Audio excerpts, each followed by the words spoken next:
everyone. Thank you very much for joining us today. It's a lovely Wednesday evening. Good evening, everyone. Thank you very much for joining us today. It's a lovely Wednesday evening. Hope you're having a great day. Thank you very much for being here. And thanks for getting also 2.6k likes here on TikTok, but we really need to power tap here on TikTok. So please, those of us on TikTok, kindly power tap. Let's try and get the likes up. And also click on the heart icon, drop a heart me. Let's try and make the algorithm recommend the live to others. Right, let's push it to the FYP together. All right, so let's like, share, and drop a heart me. Thank you very much.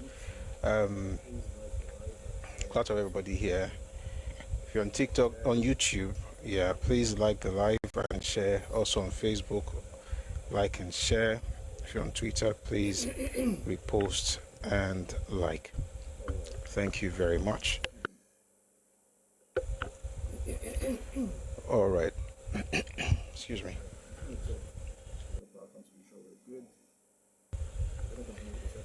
Okay, I'm just going to check the other platforms to be sure we're good. We're going to continue with the second part of a series we started a while back. The first part, we had an introduction and we did the first part of evolution of Christianity in Yorubaland. Some of the things we discussed then, I'm going to talk about them again today, and then we'll go to the other part, and we're going to have a great time together. But please, let's power tap on TikTok. Thank you for getting also 3.6 now. Thank you very much. I see you. Please don't stop. Thank you very much. All right.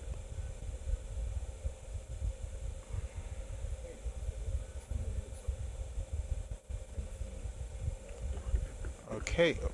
Let's try and get likes up. Thank you very much. Before we get to this topic, we're gonna discuss the news. A number of things have happened since we last met. We were here yesterday, but we don't read news on Tuesdays and Thursdays. All right. So, but even then, some things still happened after we met yesterday, and we want to talk about some of those things today. All right. So, are we power tapping? Oh, I see we're doing it on TikTok. Thank you. I can see your hand. Morowoi. Laimi. Thank you.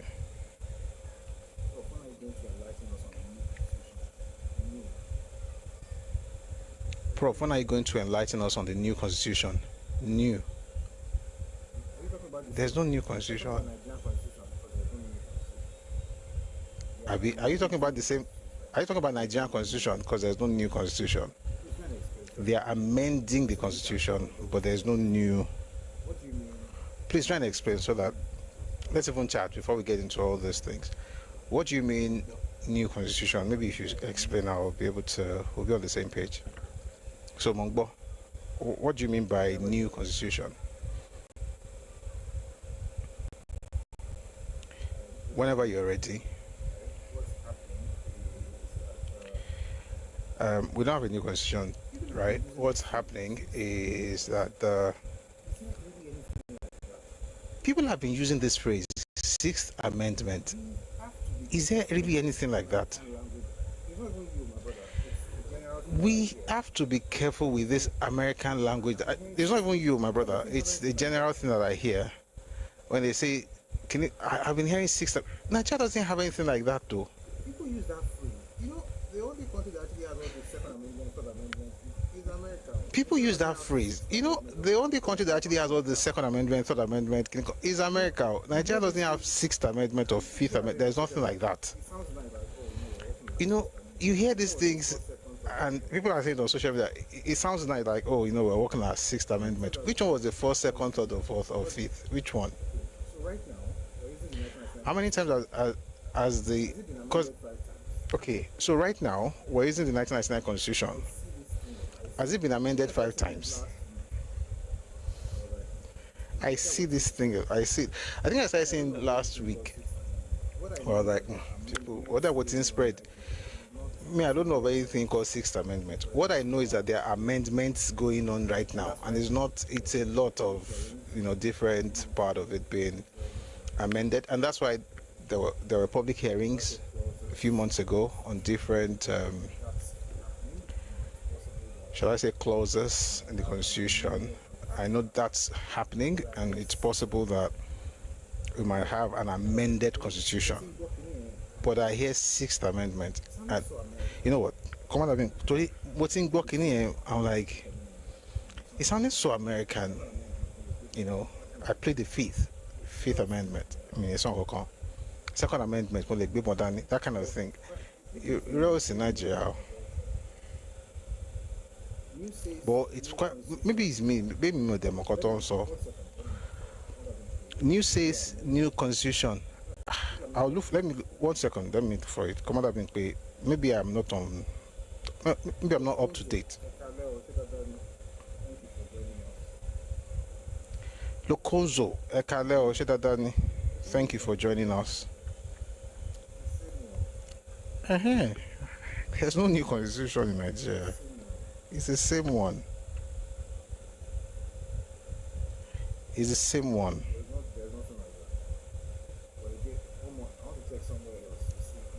There's nothing like that. But again, one more. I want to check somewhere else to see if there's. The only place you see this Sixth Amendment is on Facebook. There's nothing like Sixth Amendment. There are amendments being done. There are different clauses, and Nigeria doesn't have.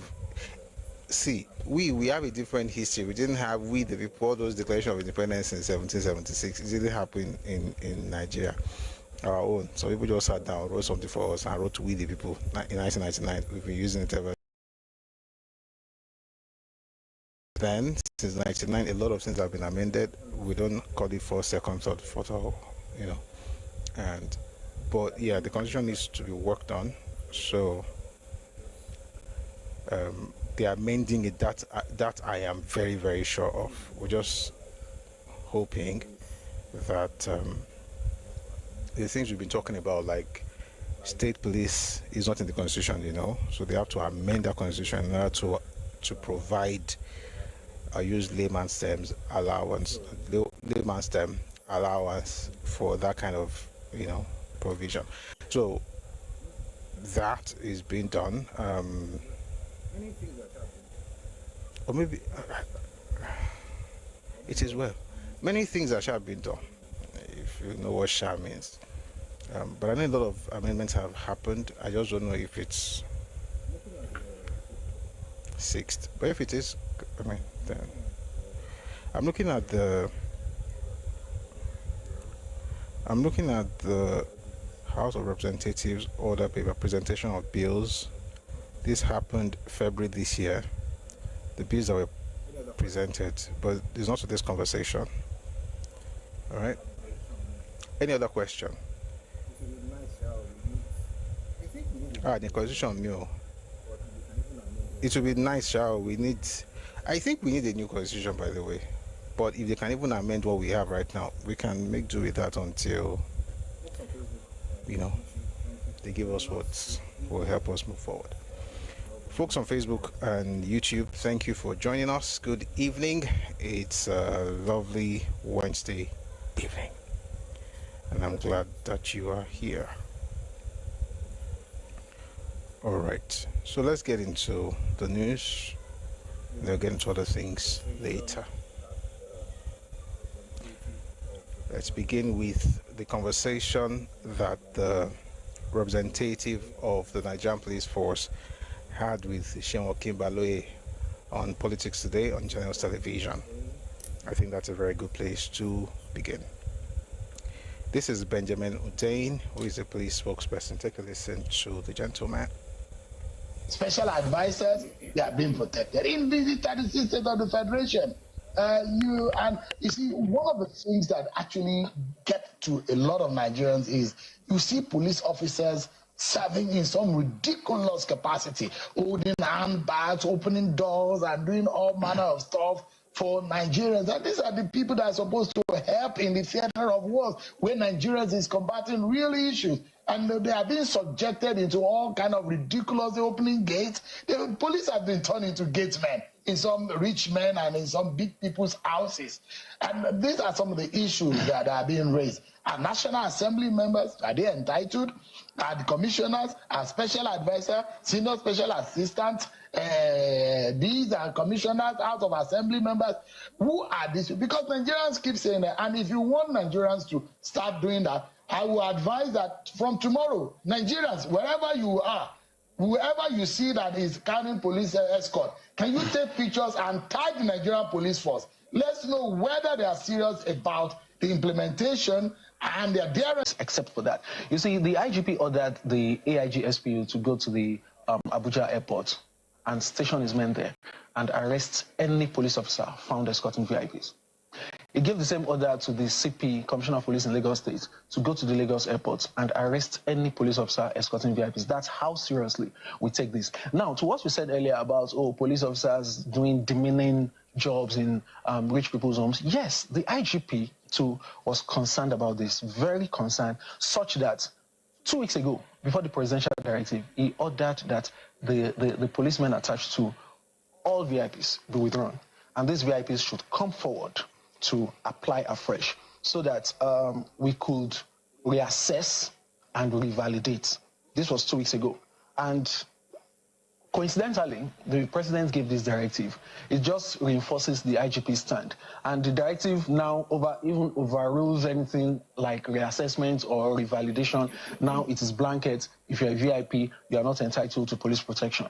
So I'm just saying that we agree with you, we are concerned, and we're proactive such that the IGP took this step. So the enforcement is on. The IGP gave the order, the directive, that any police officer found escorting VIPs be arrested, because definitely it's on illegal protect. All right. That sounds really good. I like what he was saying, but I liked it until he mentioned that the IGP had, issued a directive that every policeman attached to any VIP found at the airport, should be arrested. I get it, but I don't think the IGP needed to do that for those people to get themselves out of whatever attachment they were attaching themselves to. In other words, they issue a directive, everybody, leave the VIPs. You leave. There's nothing like, are you still at the airport going with them? Now, go and arrest them. But again, the important thing, though, is that the order that was issued by the president is being followed, and we like to see it. However, not everybody likes the idea of the police being withdrawn. For instance, one of our own, Dele Momodu, said this, and it's reported in Vanguard Nigeria.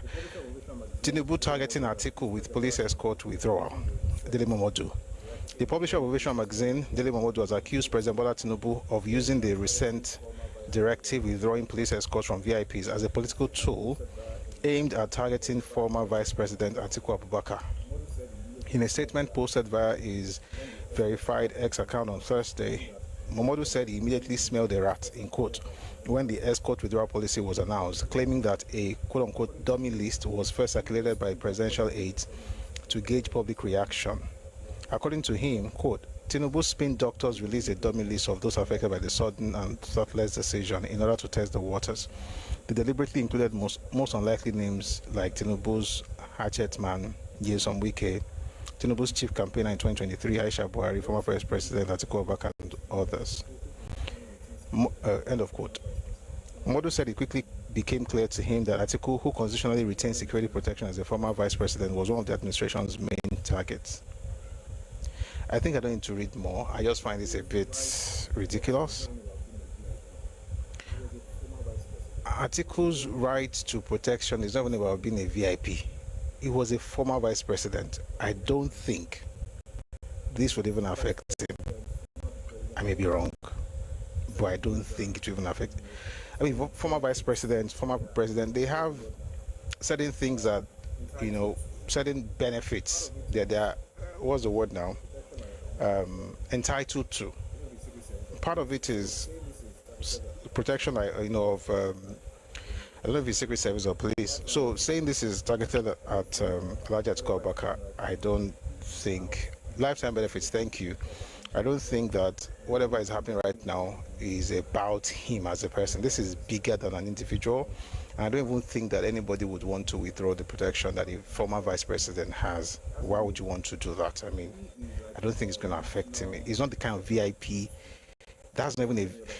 He is like a national treasure, so to speak.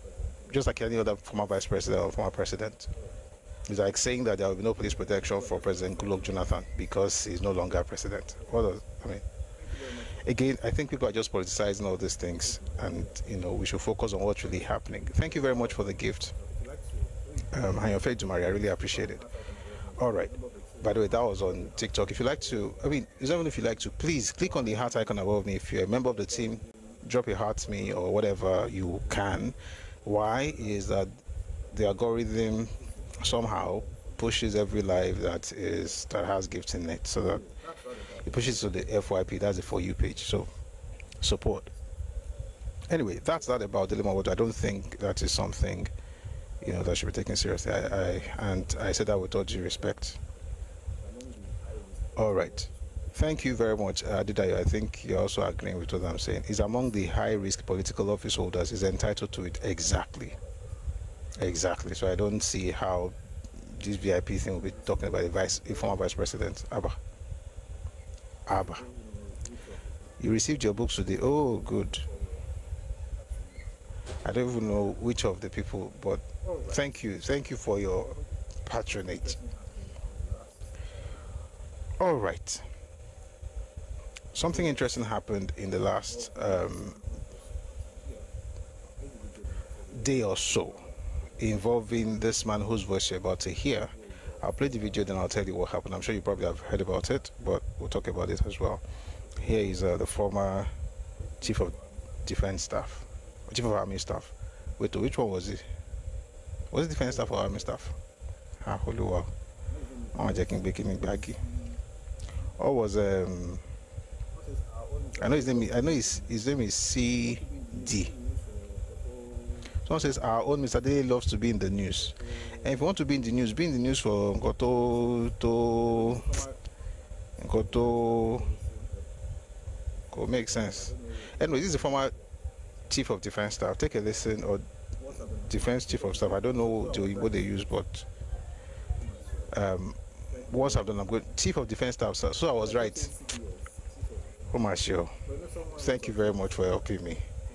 Because I kept saying CDS, Chief of Defense Staff. But someone wrote something yesterday that Tinubu did not go to CDS. So I was like, I was doing community service as an NYSC. But yeah, that's the former Chief of Defense Staff. Please take a listen to him. I'm going to read the news much later. Where anybody will wake up and say that we're killing people when we're actually not doing the same. And guess what? Where the Giwa barracks we were talking about, we have all the humanitarian agencies working there. You have the UN working, local and international organizations are working. Are we saying they are complicit? There is nothing we're doing in the back. So if they don't say it, which means Amnesty International is equal, and Amnesty is equally there. So which means they're equally accusing all these other organizations of being complicit. So just to be clear, you would be prepared to go to the ICJ in The Hague and answer these accusations? We're not scared of anything because we don't have anything of such. We've seen Boko Haram regroup, and regroup and regroup. What is your answer to that? That you have in some way fed the insurgents? The problem is that I think we've talked to international community. Let's find out the funding. When they started surrendering, by the time we left, so as we speak, we have over 120,000 that have surrendered. Most of them, when you find them, they are coming with hard currencies. How did they get them? How are they funded? How did they get the training? How did they get the equipment? What is your suspicion? Well, maybe an international conspiracy, you don't know. Who knows? How are they be able to sustain themselves for 15 years? That is one question I think everybody should ask himself. For Nigeria to be able to hold them, and you go to Nigeria, everything seems to be working well. You must have an idea. I mean, let's not talk about international conspiracy theories. Let's give some hard facts. Well, I just leave it at that. I'm sure they know, and I'm sure everybody knows that these are the challenges we're facing, that needs to be addressed. So the UN need to come in to ensure that, because we need to trace the funding. How are they sustaining themselves for 15 years? What does the UN coming in mean? What does that look like? Track the funding. It's international flow. We don't have control over that. Whose interest is it to see Nigeria destabilize? Well, I don't know. You don't know. Your guess is as good as mine. That was brilliant. I'm just going to read something from the spokesperson for Mr. President, Mr. Bayo Ononuga. State House press release, President Tinubu nominates General Christopher Musa as the new Minister of Defense, and then goes on to talk about the fact that the President sent a letter to Senate President Godswill Akpabio conveying General Musa's nomination as a successor to Alhaji Mohammed Badaru Abubakar, who resigned on Monday. General Musa is 58 years old. On December 25, he's a distinguished soldier who served as Chief of Defense Staff from 2023 until October 2025. He won the Colin Powell Award for soldiering in 2025. It looks like we have a new defense minister. And interestingly, while we're celebrating, I think you should listen to one more thing that he said before we... Okay, multiplayer video already. While we're celebrating... There's one more video I need us to play before I tell you what happened while we're celebrating the fact that he has been appointed essentially defense minister. He's a defense minister nominee after all. But we'll get to that later. Here's another video of General Christopher Musa speaking on security, and I was talking about the Southwest. Take a listen, everyone.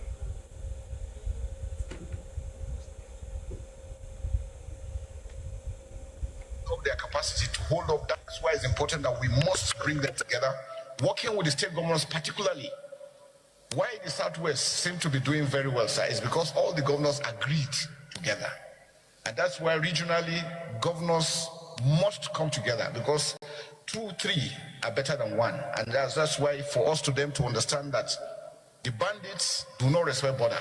They do not at all.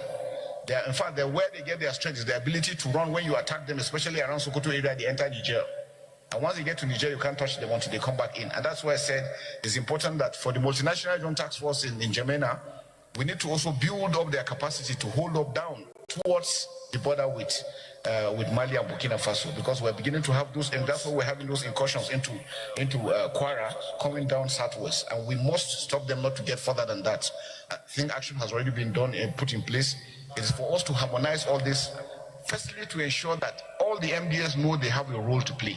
And so one important aspect is our legal system that we need to look at.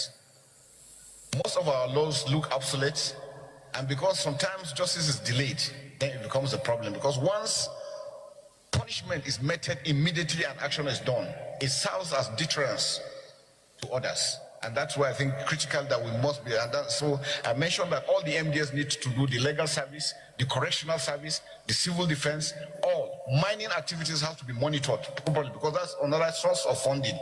All areas that they are getting their funds for, we must look at those aspects and stop and prevent them. And like we said, sir, the ability to also monitor where the funds are going to. If we're able to do that holistically using technology, sir, we'll achieve so much. Thank you very much. That was General. I'm going to play a few more of the clips. That's from the Senate screening that happened earlier today with General Musa, Christopher Musa being asked questions by senators in Nigeria's parliament. I'm going to just play like a couple of similar clips from that screening. Take a listen to another one. See those aspects that got us to where we are. Issues of good governance, poverty, illiteracy, all these aspects contribute to it. And that's why we said that the states need to do a lot. Local governments need to work. So if our local governments are up and doing, the local government chairman will be dealing with crime within their localities. And it will ease up these aspects. We need to have the police. We need to have the correctional system, and especially our legal system. So if the legal system is not proactive, and most of these crimes, especially terrorism, in Saudi Arabia and Middle East countries, anything on terrorism, nobody looks at it. Even your family members will disown you. Because they've made it in such a way that nobody is set free once you are charged on aspects of terrorism. So I think we need to also make it very, very punitive. The kidnapping issues, the way it's been treated in courts, you get somebody and cases are prolonged, doesn't make it well. So even the security forces, when you travel and you do all the efforts in making arrests, and nothing comes out of it. So those are the aspects. As Yorubas, we Right. A few more clips. In this one, it talked about the fact that we need a unified database in order to assist security agencies in Nigeria. Take a listen to this. Which have done severally. There are countries, if we look at first database, and not the database that immigration will be having, quarantine will be having, police is having something. No, we need a unified one that will be able to carry, so that when you commit a crime, it's easier to trace, which have done severally. Which have done severally.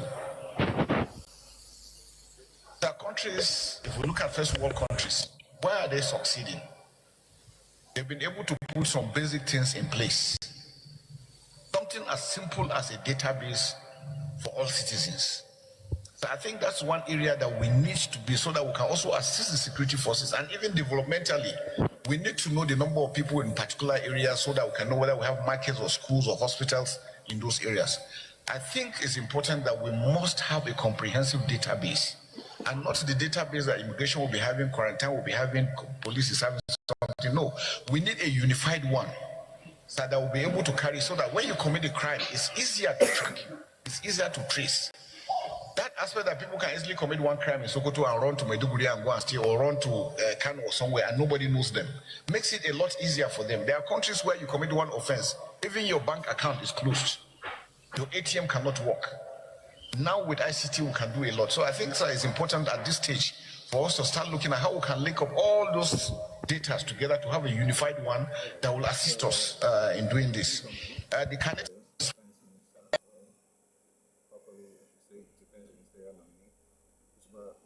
also talked about the fact that Nigeria should not be negotiating with criminals. So when bandits are caught, all this idea of best negotiate and have conversations should not even come up at all. Take a listen to him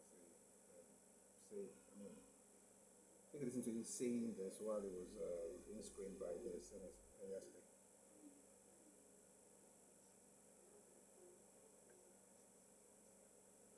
Because there's issues of kidnapping coming from those areas. Collaboration, sir, is critical. No one individual can do this together. We must work. Sir, it's a no to negotiate. So I was saying that.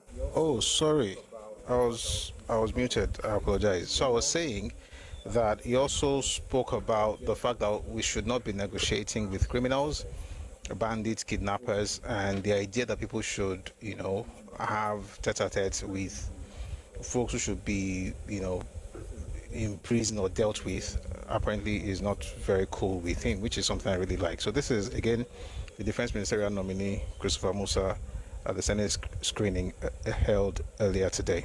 Listen to him talk about why we should not be negotiating with criminals. Take a listen. Because there's issues of kidnapping coming from those areas. Collaboration, sir, is critical. No one individual can do this together. We must work. Sir, it's a no to negotiation. There is no negotiation with any criminal. And I think that should be made very, very clear. We're working together, we're going to work together with the NSS office to ensure that states don't adopt such things, because those things compromise security. And to tell those that nobody, if you negotiate with them, they will never abide by it. It's just a moment. When they do that, they want to buy time to buy more arms, and then they were going to come. And we have seen it repeatedly. There are even localities that have done that. They still come after them. So, sir, it's a total ban on that, total ban on illegal mining, and all those other aspects that are bringing these things together. So I think we must be able to do that. I think we should hear just one more thing from him before we go to the Senate President, Godswill Akpabio. But for me, I think this is saying, he's saying everything. He's saying everything he's saying is right. I think I should put it that way. Everything he's saying makes sense. And here he is talking about pledging to serve Nigeria to the best of his ability. Take a listen. Jibril CFR, the principal officer of the Senate, distinguished senators, the special advisor to the President on Senate matters, Senator Bashir Lado, CON.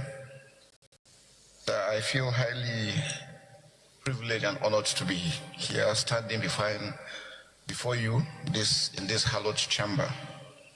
I feel blessed and privileged.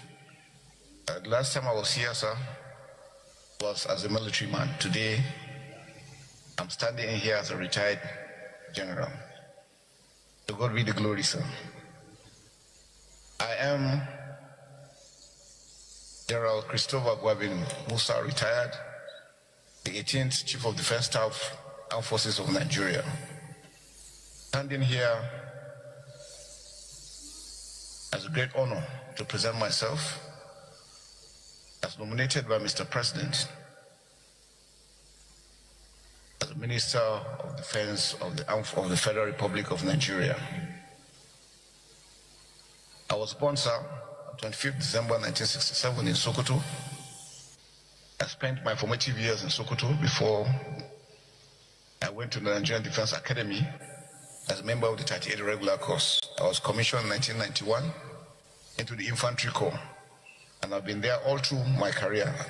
I've had the privilege of serving my country.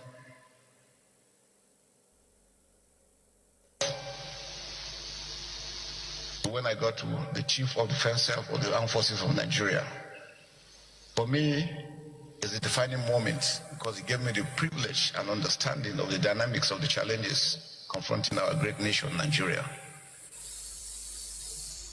And standing here, I pledge to give my best in ensuring that Nigeria is secured and safe. But we cannot do it alone. Nobody, no single individual can do it. No single parastatal can do it. We need the support of everyone, every Nigerian and everyone living in Nigeria, working together as a team, because it's going to be a teamwork. The enemies we are dealing with are evil forces that don't mean this country well. And they have no respect for human life. Third order of the day. Okay, that was when it was being brought up to be screened. Yeah, let's listen to it, then we'll go to the Senate President. Order of the day is the screening and confirmation of the nomination of General Christopher Gwabin Musa for appointment as a minister of the government of the Federal Republic of Nigeria in accordance with Section 147, Sub 2 of the Constitution of the Federal Republic of Nigeria 1999 as altered. Mr. President, distinguished senators, in order to carry out this exercise in conformity with our standing Order 12 on floor privileges, I will move two motions. First, I move that the Senate do resolve into the Committee of the Whole to conduct the confirmation hearing, and two, I will be moving that we suspend the relevant provisions of Order 12 of our rules to enable us admit strangers into the chamber. The stranger now including the nominee and those who will be accompanying him, as well as the special advisor to Mr. President on National Assembly Matters, Senate. Finally, that if tallies with the wisdom of this.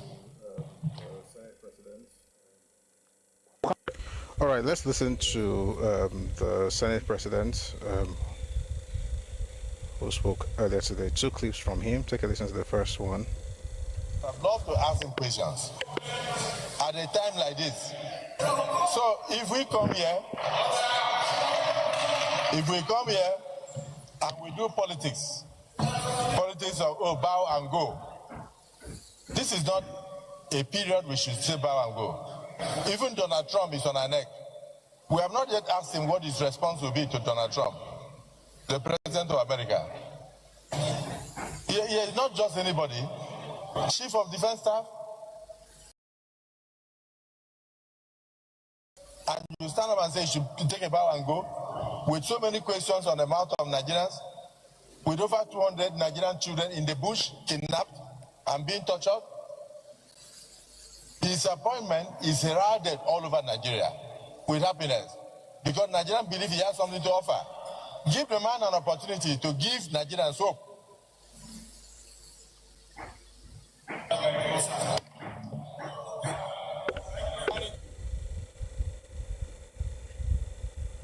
To this administration, for returning you to this administration, and now even sending you back to the hallowed chamber of the Senate.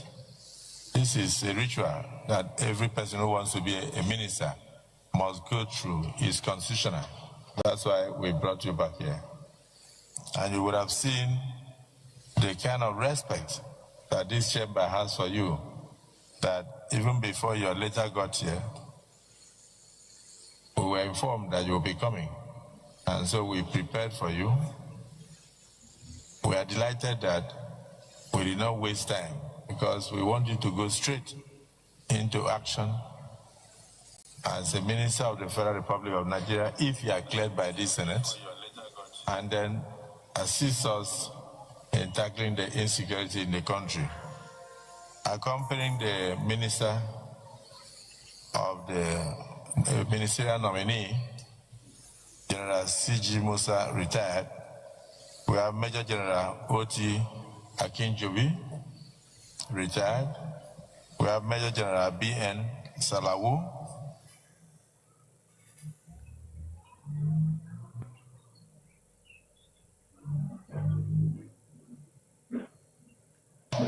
We have Major General C. Ofoche, retired. We have Rear Admiral I. Dewu. We have also Commodore Ogumodede. We have Rear Admiral. Senate President, Senator Godswill. Right, that was the Senate President, Senator Godswill Akpabio, at the screening of the incoming Minister of Defense, General C. Christopher Musa. All right. While we look forward to what's going to happen from there, of course, this is happening only because the former minister resigned a while back. But people are beginning to talk about something that maybe someone like me, for instance, hasn't really been very particular about. It's an information that, interestingly, has been in the public space. One is a statement that the current Minister of State for Defense made in 2021, and the other is a statement made by the Zamfara State Commissioner, Abdul Malik Gejam, about the Minister of State for Defense. And you can make of this whatever you will. Please take a listen to these two clips, and then maybe we'll talk about it. Again, this is coming because when you have folks who are supposed to be working for the government essentially speaking up for bandits, we may want to begin to ask what exactly is going on. Please take a listen to the current Minister of Defense. But again, he said this 4 years ago, so has it changed? I mean, your guess is as good as mine, but take a listen, please. It's the same, and you know, it's not all of them are criminal.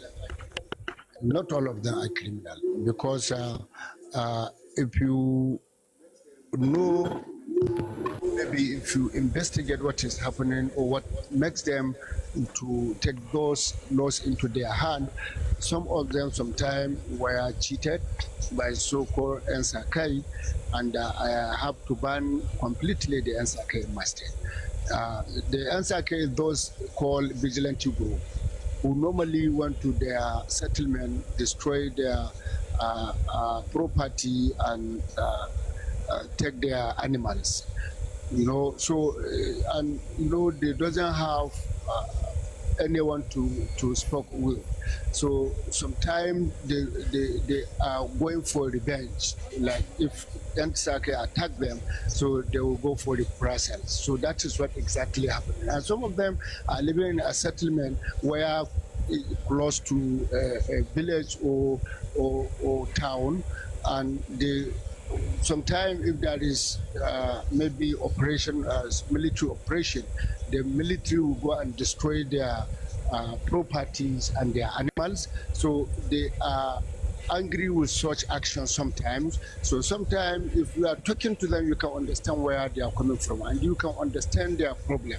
So it is important we as leaders to sit down with those people to understand what is the genesis first. You can't just, jump and conclude that the person is criminal. You have to listen to him. What makes him to go into that activities? So this is what to do. So they are not all of them. It's not all Fulani are criminals. Some are good citizens, but due to some circumstances, they subscribe to such criminality.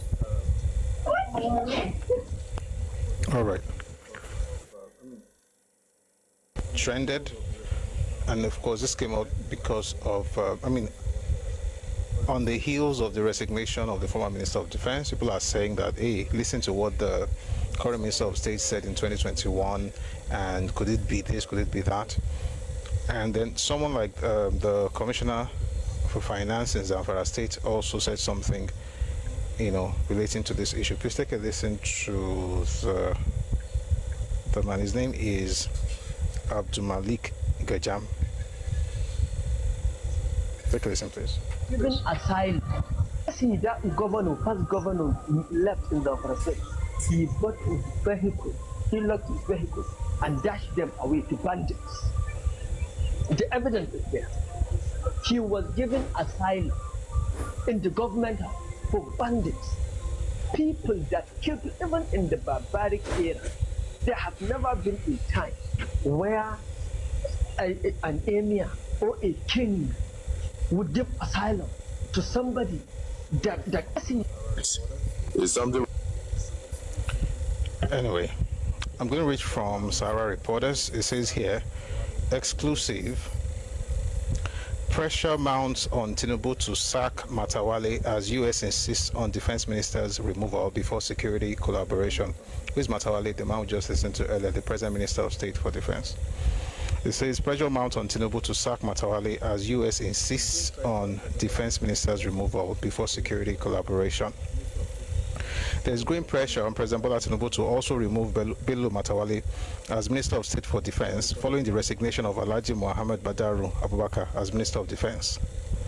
Sahara Reporters learned that the United States requested the removal of both Badaru Abubakar and Matawale before it would engage in any collaboration with Nigeria on combating terrorism and banditry. Quote, there's pressure on Tinubu to remove Matawale as well, end of quote, a top government source said. We were told the U.S. insisted that Matawale and Badaru be replaced before any cooperation with Nigeria could proceed. All right, so that's from Sahara Reporters. Will the Minister of State for Defense also be removed anytime from now? I mean, no one can tell.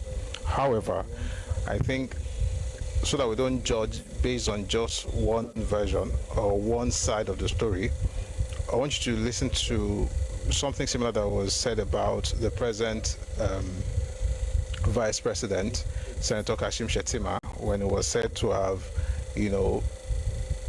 played host to bandits or to Boko Haram guys in Fulani bandits, Boko Haram, while he was governor. He was at an event recently and he had this to say, and I think this is actually quite enlightening. Please take a listen to this.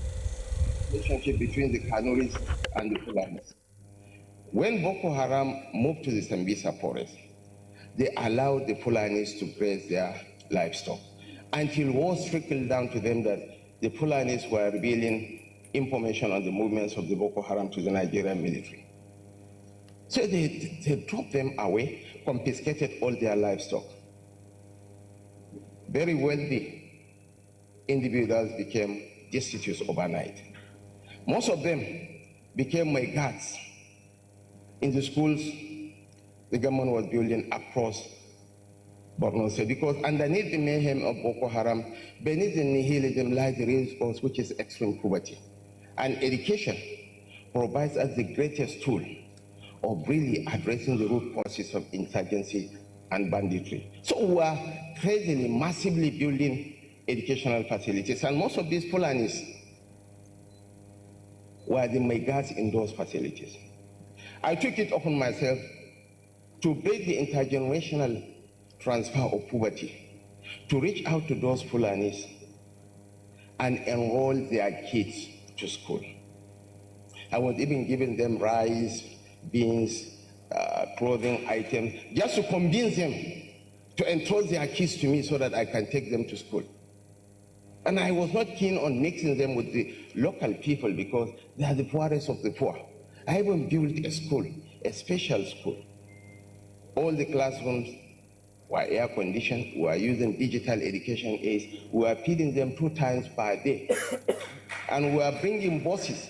Buses were conveying them from their homes to the school, just to encourage the parents.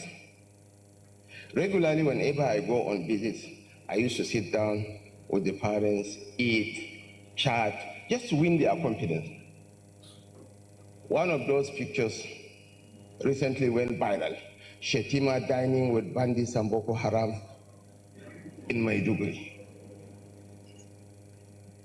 But I have developed thick skin to such accusations, but none of the serious media houses took those stories. So the greatest threat to our democracy and our national survival is not the mainstream media.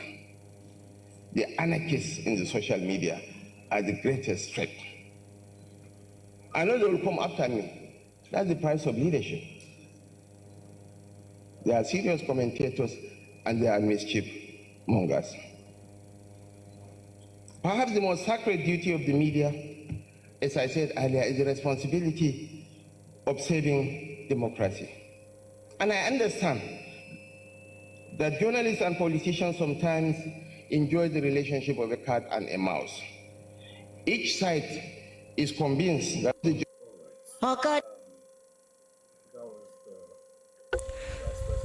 All right.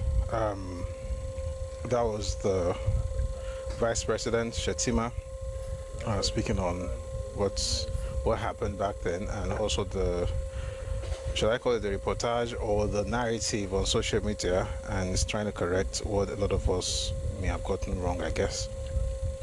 Anyway, moving away from that, on Monday, the Northern governors had a meeting, the security meeting, to discuss the issues in the North, and they released a communique. I don't know if you've heard it, but just in case you haven't, I'm just going to quickly read it here. Northern Governors Traditional Rulers Meeting demands 6-month mining suspension, 1 billion naira monthly security fund to fight insecurity. The 19 Northern Governors and the region's Traditional Rulers Council have issued a strong communique after an emergency joint meeting held today at Sakashim Ibrahim House, Kaduna, declaring that only collective action and decisive measures can end the escalating insecurity ravaging northern Nigeria. The meeting, described as pivotal, produced far-reaching resolutions aimed at tackling banditry, terrorism, kidnapping, and the growing menace of illegal mining. Here are the key resolutions from the communique. Number 1, I'm not going to read everything, just the key points. Number 1, they want immediate suspension of all mining activities for 6 months. Number 2, they're establishing a Northern Regional Security Trust Fund. Each of the 19 northern states and the local government will contribute 1 billion naira monthly, and that money will be deducted at source into a dedicated security fund. Number 3, they want full backing for state police. Apparently everybody wants state police now, so hopefully this helps, to curb the menace, all across Nigeria. Number 4, renewed support for President Tinubu's anti-terrorism efforts. Number 5, condolences to affected states. That's about it. The communique emphasized that only through unity, peer review, and cooperation can the North overcome its challenges, with the leaders reaffirming their determination to discharge their constitutional responsibilities with firmness and clarity. While they were doing that, the United States Congress was cooking something else. I'm going to read from Channels TV now. U.S. Congress urged to pressure Nigerian government to declare Sharia law unconstitutional disband Hisbah commissions. United States lawmakers were urged on Tuesday to pressure the Nigerian government to abolish Sharia law in northern states where they have been adopted and disband the religious enforcement Hisbah commissions, with experts warning that these laws and groups are fueling systematic anti-Christian persecution. During a joint House briefing in response to U.S. President Donald Trump's October directive and designation of Nigeria as a country of particular concern, Council on Foreign Relations Senior Fellow Dr. Ebenezer Badari testified that the primary drivers of violence, Boko Haram, Islamic State West Africa Province, ISWAP, and radicalized Fulani militants exploit Sharia frameworks and Hisbah officials to impose extremist ideology, enforce forced conversions, and operate with near total impunity.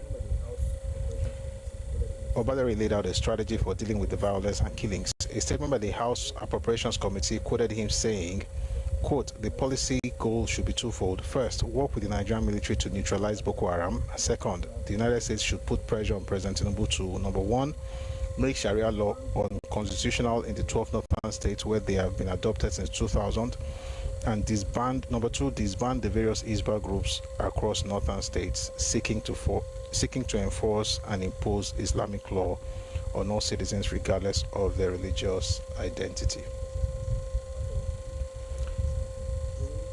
I mean, but let's just stop there for now. Apparently, something is brewing, and this might actually lead to the restructuring we've been looking forward to. And by the way, you know, I have always believed that Nigeria needs all the help Nigeria can get, just that we don't want any country to come in guns blazing. So it makes sense if Nigeria will be helped and partnered. I mean, if they're going to be partnering with the United States government to be able to get things done in Nigeria. And if removing Sharia law, if people want to have Sharia law, maybe they have to redefine it, because they say it only applies to Muslims, but we have seen Christians being affected by the law in the north. We read the list here the other day. You hear people like Elijah. I don't know how Elijah sounds Islamic, but then he's been punished by an Islamic law. Anyway, we'll see what happens, you know, based on this recommendation in the United States Congress. All right, moving on. Somebody said something very, very... Because the person is an Agbalagba, we are going to just let it slide. But I'm going to read to you what the person said. This is from Sahara Reporters, and they are reporting what Buba Galadima said. Buba Galadima calls for recolonization, says Britain should return and sanitize Nigeria. This is ridiculous. I've seen a lot of people say these things, young people, but that an elder will say this thing is actually ridiculous. This is not what Britain should do, and I'll tell you why. I'll read this, I'll read it. You know what, let me read it and I'll tell you stuff, right? So that we have a context.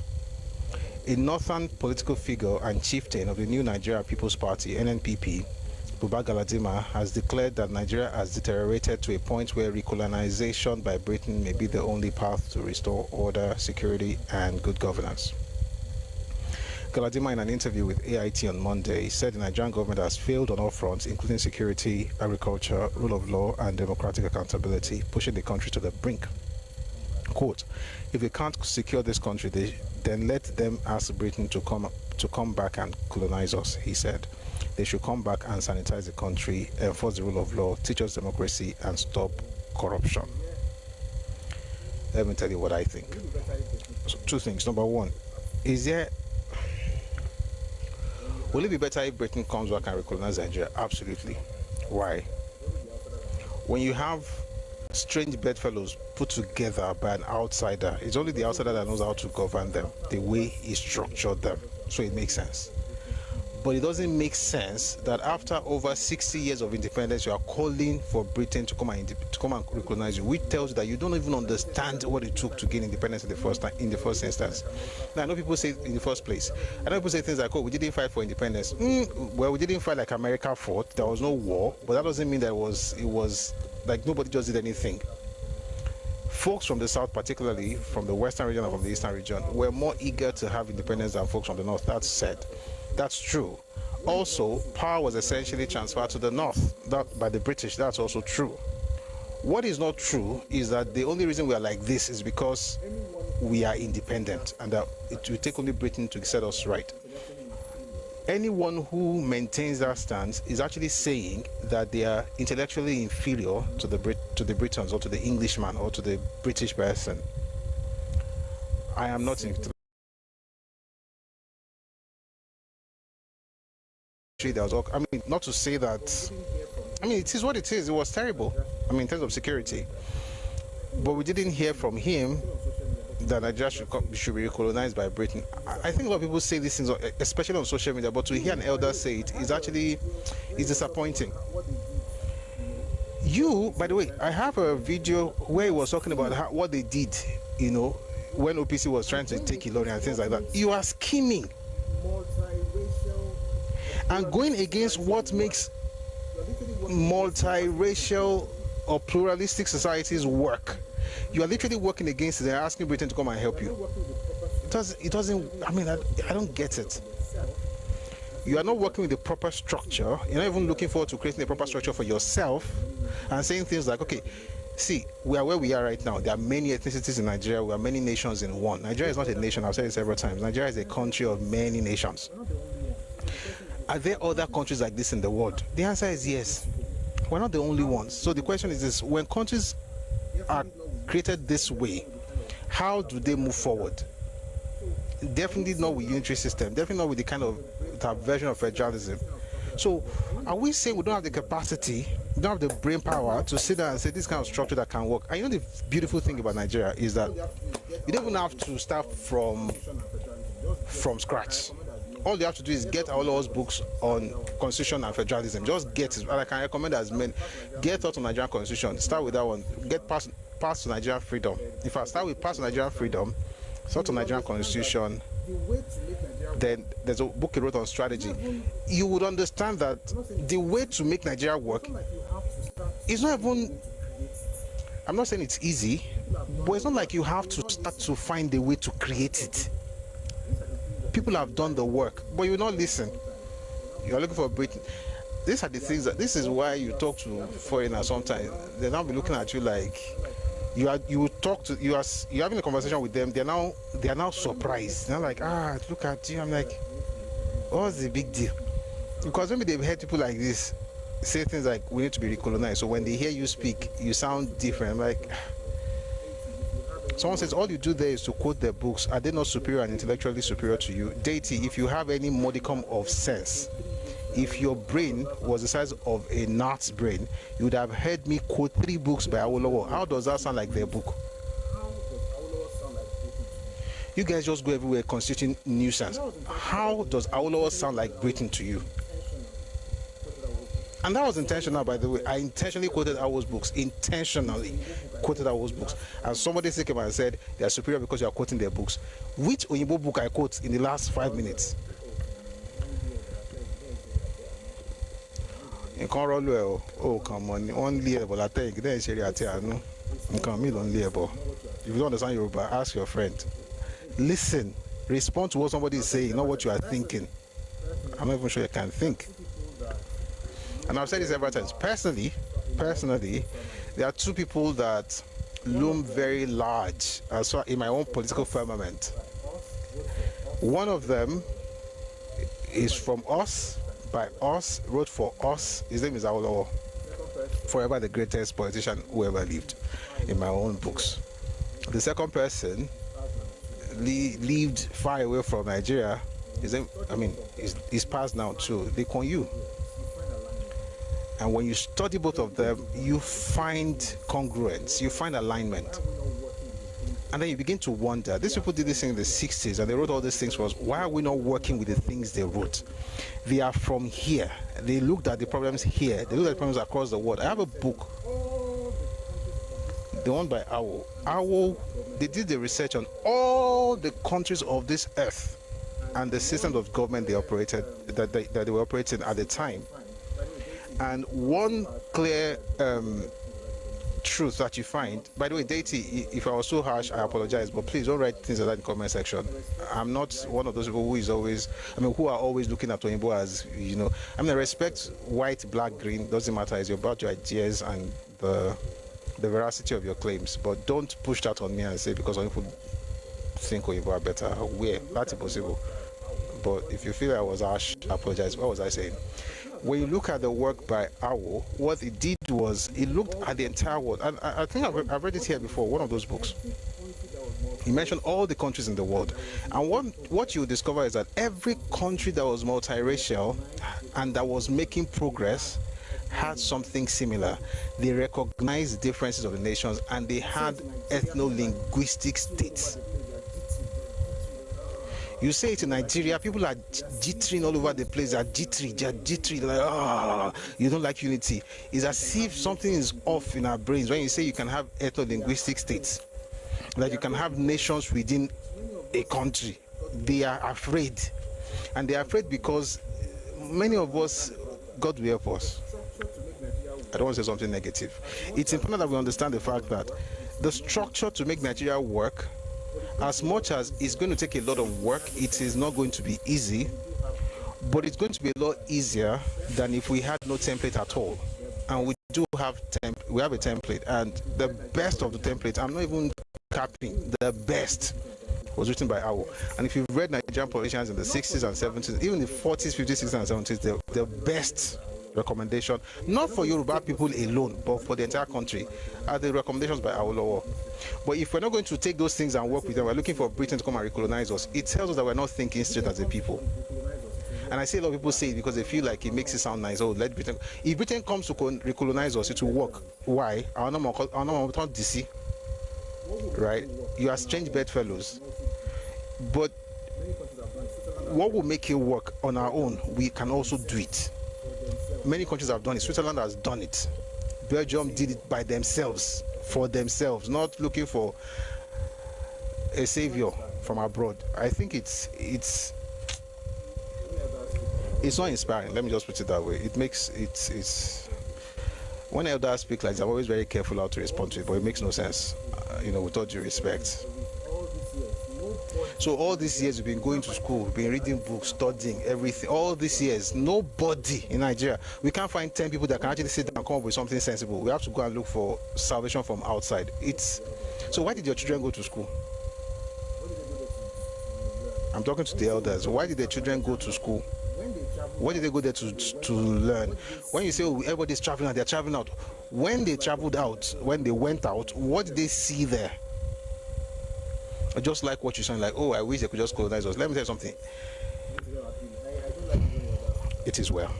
Let me not tell you that thing, because it don't even be me. I don't like it when the elders speak like this. It's actually very we just need to change the structure of this nation. And speaking of structure,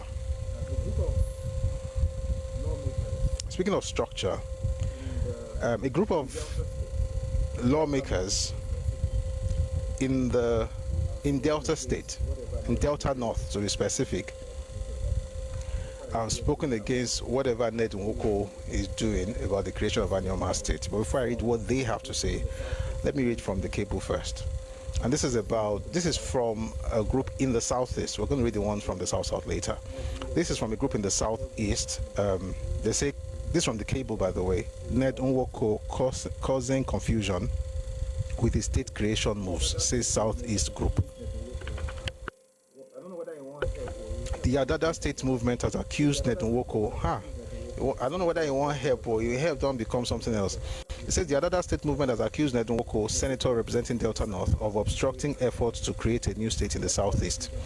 In a statement on Tuesday signed by Ike Aboyi, its director of media and publicity, the group said Nwoko, who is not from the Southeast, is attempting to create confusion and deny the region its rightful request for equity and justice.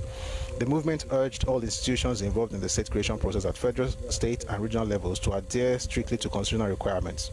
It noted that new states in Nigeria are created through parliamentary processes, not media statements or personal declarations. Quote, we commend the mature approach taken by concerned stakeholders despite provocations in the media, particularly from Senator Ned Nwoko, who is not from the region.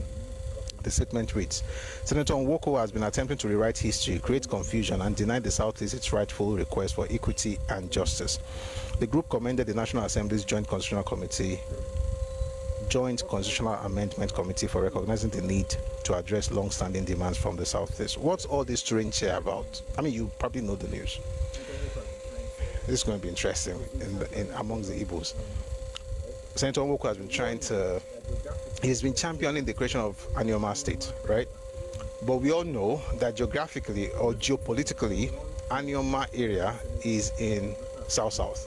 So he wanted to do two things. Number one, to get the Senate or the National Assembly to create Anioma State, but to now also organize a referendum that will make the people vote to move from the South-South to the Southeast. A lot of people have spoken against it, including, the Asagba, that they don't want to be with the Southeast, but the man just kept doing what he was doing. And so while he was doing that, another movement in the eastern region, they said they went to have a Dada state. So they came up and said, we want a state within the Southeast. So they've been pushing for a while now. Now they are saying that the man is confusing them, is causing chaos and confusion. I'd like to read to you what his own people from the South said. I hope I can find it.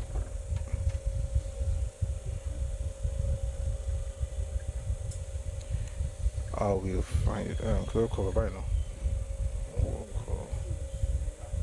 One second, please. We're almost done with the news because we have some interesting things to get to today.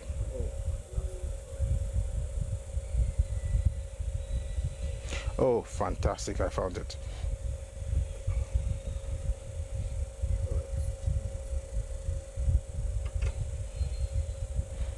All right. Let me read to you here. Can you carry?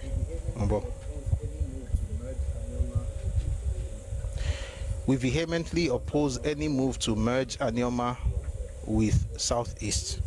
Delta North lawmakers and local government area chairmen reject Senator Priest Ned Nwoko's Anioma proposal.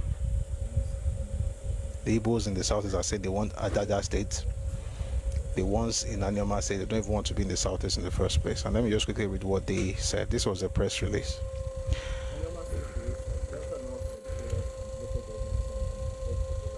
Anioma State creation. Delta North legislators and local government chairmen reject proposal for Anioma State in Southeast.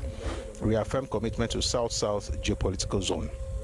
We, the undersigned elected honorable members of the Delta State House of Assembly from the Delta North Senatorial District and the executive chairman of the 9 local government areas that constitute the district, having deliberated extensively on the renewed national discourse and legislative processes for the creation of new states in the Federal Republic of Nigeria, hereby issue this definitive statement of our collective position. Our quest for a distinct and autonomous Anioma state is not a fleeting political venture, but a legitimate aspiration deeply rooted in history, championed by our revered forebears and leaders. This dream for a state of our own, where our unique cultural identity, language, and developmental aspirations can be fully realized, has been a constant pursuit for generations. We stand on the shoulders of these giants and reaffirm their vision. We hereby state, in the strongest possible terms, our unequivocal and total support for the creation of Anioma State, comprising the present 9 local government areas of Delta North Senatorial District. We are united in the belief that the creation of Anioma State is a matter of justice, equity, and a necessary step towards fulfilling the political developmental destiny of the Anioma people. We pledge our full political weight and mandate to actively lobby. The 20 is plenty, but more just finish up. We pledge our full political weight and mandate to actively lobby and support every legitimate effort towards the realization of this goal. The Anioma our fathers envisaged and which we support is the Anioma that is made up of the 9 local government areas of Delta North with its capital in Asaba. For the avoidance of doubt, these local governments are A. Aniocha North, B. Aniocha South, C. Ika Northeast, D. Ika South, E. Ndokwa East, F. Ndokwa West, G. Oshimili North, H. Oshimili South, and I. Okwani. Anioma is and must remain in the South-South geopolitical zone. While we are unwavering in our support for the creation of Anioma State, we make it unequivocally clear that we vehemently oppose any proposed move or merger with any part of the Southeast geopolitical zone. The Anioma people are historically, geographically, and administratively aligned with the South-South. This position is deeply rooted in our heritage and is non-negotiable. Then they signed that letter, long letter. I said this thing some months ago. They insulted me. It insulted me very well. I was like, this thing doesn't make sense now. You're going to create states, they are going to now have a referendum to move the state under geopolitical zone. I said, no, you don't know anything, you know, you're Yariba. It is well. All right. As we round off this part, I see some of the comments. I'm going to read your comments on YouTube, on Facebook, once we're done with the news. Just a few more things before we go. I want you to listen to an interview on Arise where they had a conversation with the representative or the president of Mieti Allah Cattle Breeders Association of Nigeria, and he had this to say on Arise. Take a listen. As you rightly said, we also believe at the end, ranching is going to be the only solution, because settlement of the pastoralists is what is required to be done. But you know, this is a way of life of people that you want to change, and involving is the only source of livelihood they rely on. So it has to be a gradual process. We believe this open grazing will not last long, even in the far northern part of the country where the pastoralists think they belong, because of the growing population, effects of climate change that always affecting the environment, the land, and what have you. So with these factors, one has to accept that open grazing is not going to be sustained any longer, because land doesn't increase against a population that keeps on increasing on daily basis. And climate change effects are there, very clear.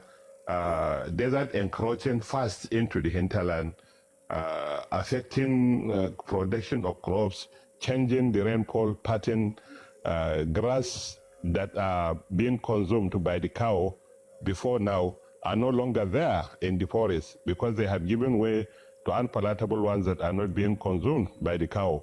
Water is not there. All the dams that existed in the grazing reserves are all silted. So dams are no longer there. Even if they are there, because of the changing rainfall pattern, we don't get the volume of water we used to get before this time. So dams are also affected. With these things and the increase in population, as I have earlier said, we just have to have a model of settlement that suits the peculiarities of the pastoralists we have in the country. Get them settled down in a place under whatever model of ranching for us to have peace, at least, for us to come over this lingering farmer-herder conflict that has existed for decades in this country. So this is what we have been doing. We have been working with the ministry. I was with the minister last week in Yola when we went to attend the National Livestock Development Council, where he was misrepresented as saying open grazing is banned. The minister has never said open grazing is bad. Whoever reported that misconceived or misrepresented the minister clearly, because I was there. I have attended the activity from beginning to the end. So you see, but at the end, we just have to stop open grazing for even the pastoralists to have the opportunity of enjoying amenities, resources, just like any other citizen. The practice now is them roaming the wild, looking for free pasture, living in vulnerable areas, open for attacks by all sorts of things. And today we feel the pastoralists are the worst affected by this crisis. But you see, because of misunderstanding of the public thinks any pastoralist is a criminal in this country, and far away from that. As far as we are concerned, from our own perspective, they are the worst affected by this crisis. So settlement is going to be, it has to be the lasting solution to solve this problem. All right. Thankfully, in Southwest, open grazing has been banned, and the whole idea of trying to get a ranch and stuff, I don't think it should be on people or on the government. It's a private enterprise. If you have a business that you're doing, you want to get land to get it done. yes, the government helps other people, but the government can help you by maybe helping you get the right breed of cattle, not by getting other people's land where you can now take over later, like it has happened in history, by the way. Excuse me. So it's important to say this. I'll just quickly read some things, then a couple of videos that I would just like to play before we go. Just like what's happening in Anyama, something interesting is also brewing in Imo State, and I feel people should hear what's happening. If you're on TikTok, please power tap. Thank you very much for your support. We're on Amber Alert. It's not very good, so please let's power tap on TikTok. Also click on the heart icon above to drop a heart me. Let's push together. If you're on YouTube or on Facebook, please like the live. If you're on YouTube, please subscribe as well. We want to have more subscribers on the YouTube channel, but first like the live where we are right now. Thank you very much. Okay, so this is from Imo State, and a group came out recently to talk about where they think they belong, based on what's happening in the politics of Imo State at the moment. Apparently, the entire Imo State is not Igbo land. Just like, and I've said it before, of the 5 states in the south, there's only one is what you can really call Igbo like that, and that's Mbonyi, interestingly. But so in Imo State, you have different groups in Abia State, in Enugu State, in Anambra State. But here's something from Imo State specifically. Take a listen, please. Balkanization, political degradation, political insult and abuse is what we today, as a people, have come together to say, no, we've had enough. And I think we cannot stand it again. Enough is enough. Agitation has started for so long because our people have been marginalized by reason of this, our division and being in 2 states. We are in Imo and in Rivers State. In case, like I've been saying, if Urase is not created, everyone wants to be united in Rivers State.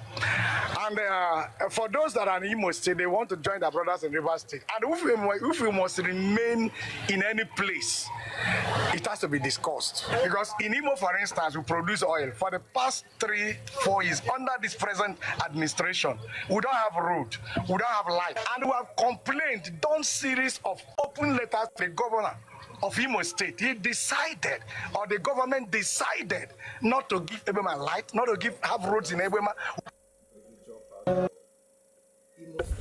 Well, so that's from the Ijaw part of Imo State. They're talking about the fact that they're the ones who actually produce the oil, and yet they are not getting, well, they claim they've been marginalized. I don't know. That's something from them. Well, while instead of people to be concerned about that, try to bring them in, something very sinister is going on in parts of the southeast. I'm not Igbo, but this calls for concern.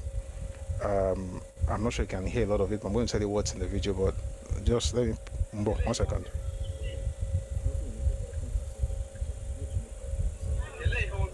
Okay, it's mostly in Igbo, but I think you'll be able to make out what you're saying. Take a listen, please.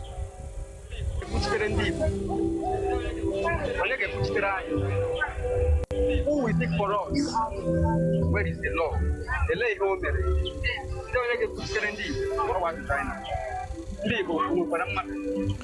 These guys have flyers and like a huge placard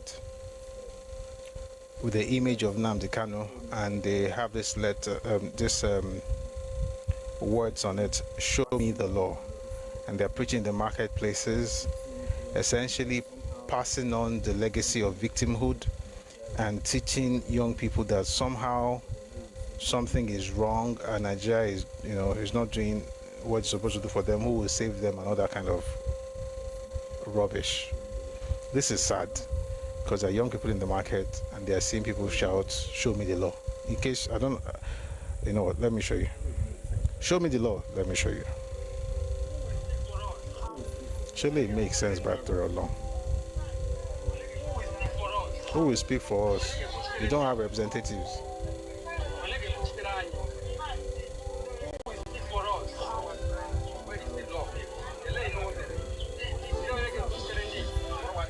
So you have, I think folks in the south should please,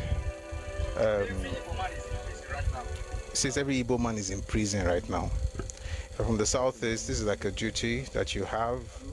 Kindly, help the next generation. I'm not saying everything is perfect. I'm not even saying Nigeria is doing the best it can do for Southeast. But guess what? Nigeria is not doing the best it can do for any region. Everybody is being marginalized in Nigeria. That's a fact. But the important thing is that when you have this kind of narrative, you are perpetuating a mindset that will not help your people. Just like nothing, the one you had in the 60s have not helped you. The one you're having right now will not help. Olayinka says Ohaji Egbema has the worst roads in Imo State. That is where Ada Palm is located. Oh, I've not been there before, but thank you for saying that. Hopefully they will do something about that. One more video from that part of the country before we go. Here's a young lady who was, shall I say, interrogated, very young, and she had this to say about what she did after she joined IPOP. Take a listen, please. What is your name? Amaka. No. Amaka. Amaka who? Ona. Ona. Yes. How old are you? 22 years. 22 years. Where are you from? Ibezi South. Ibezi South. Yes. When did you join the IPOB? Last 4 months. Last 4 months.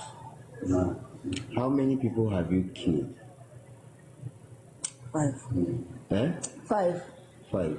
Yes. Mention their names.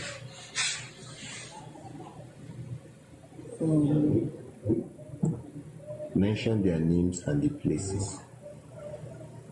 I feel like if I don't know their name, go. And the place where it happened. Akpanya. Akpanya. And where again? Onado. Onado, you kill Lucky in Onado. It's our camp. Your camp? Yes. You kill who in your camp? House. Who brought the Hausa men you killed in your camp? And who again? And Badu with Duri. Okay. Now, were you for the amnesty in Igbeze North local government? No. Why didn't you come? No good. What are your plans after they give you people gun? Waiting on the plan if they give us a gun. To come local government. Okay. To come do what? Come shoot gun. Okay. Una want shoot the vigilante for the local government so that now get more gun. The local government. Then from there, where una want attack again? Apanya. Apanya. Yes. Una want attack Apanya again. Okay. And where again? The base is south. They talk now, make a hear. Yes. Mention where and where una want attack when they give a gun today. Akpanya. Akpanya. Ibeze South. Ibeze South local government. And where again? With local government. With Ibeze North local government. Yes. And where again? Army. Yes. Say it again loudly. Let me yes. Where now attack? Talk out loud, make a hear. This thing is long. The important thing is that this person is young. She looks like she's in her 20s. She joined IPOB, and 4 months after she did, she had killed 5 people. One of them, a business owner, someone who owned a filling station. And I hope that, somehow they get to these people. This particular one, she needs rehabilitation. I don't know if she needs amnesty, but she needs help. Many of them, I think something's wrong with them upstairs. Hopefully, the government will step in. All right, that's about that. Let's bring people up. If we have anyone who wants to speak, then we'll get into today's topic proper. By the way, there was a video by a former general talking about recruitment into the army that I found very distasteful when he said that it wasn't their duty to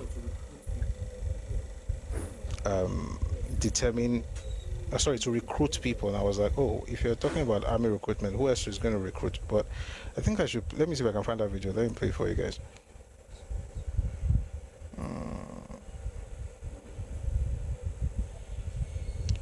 One second. think I saw the video earlier. Okay, Owambi. This is Lieutenant General T.Y. Buratai, retired. And we only select, and they do it in conjunction with the state governments. All the recruitments, we have recruitment officers in the state, and they liaise with the state governors' offices or the government functionaries. And with the list as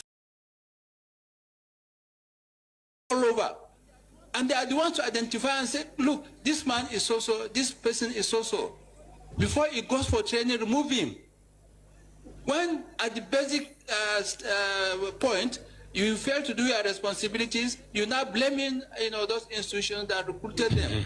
No. So it, it's just sentiment. And there are some, forces probably who are willing, want to continue to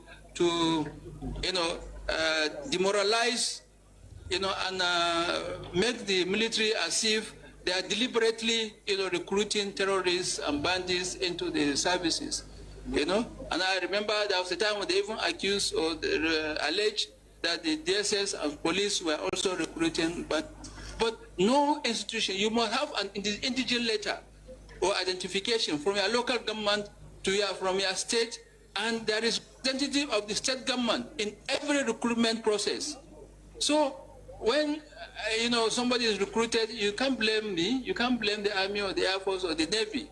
So they must cite themselves, and this thing must be done. That's where I raised the issue of this partnership, the tripartite partnership, the government security agencies and the populace. They must work to recruit. I don't know.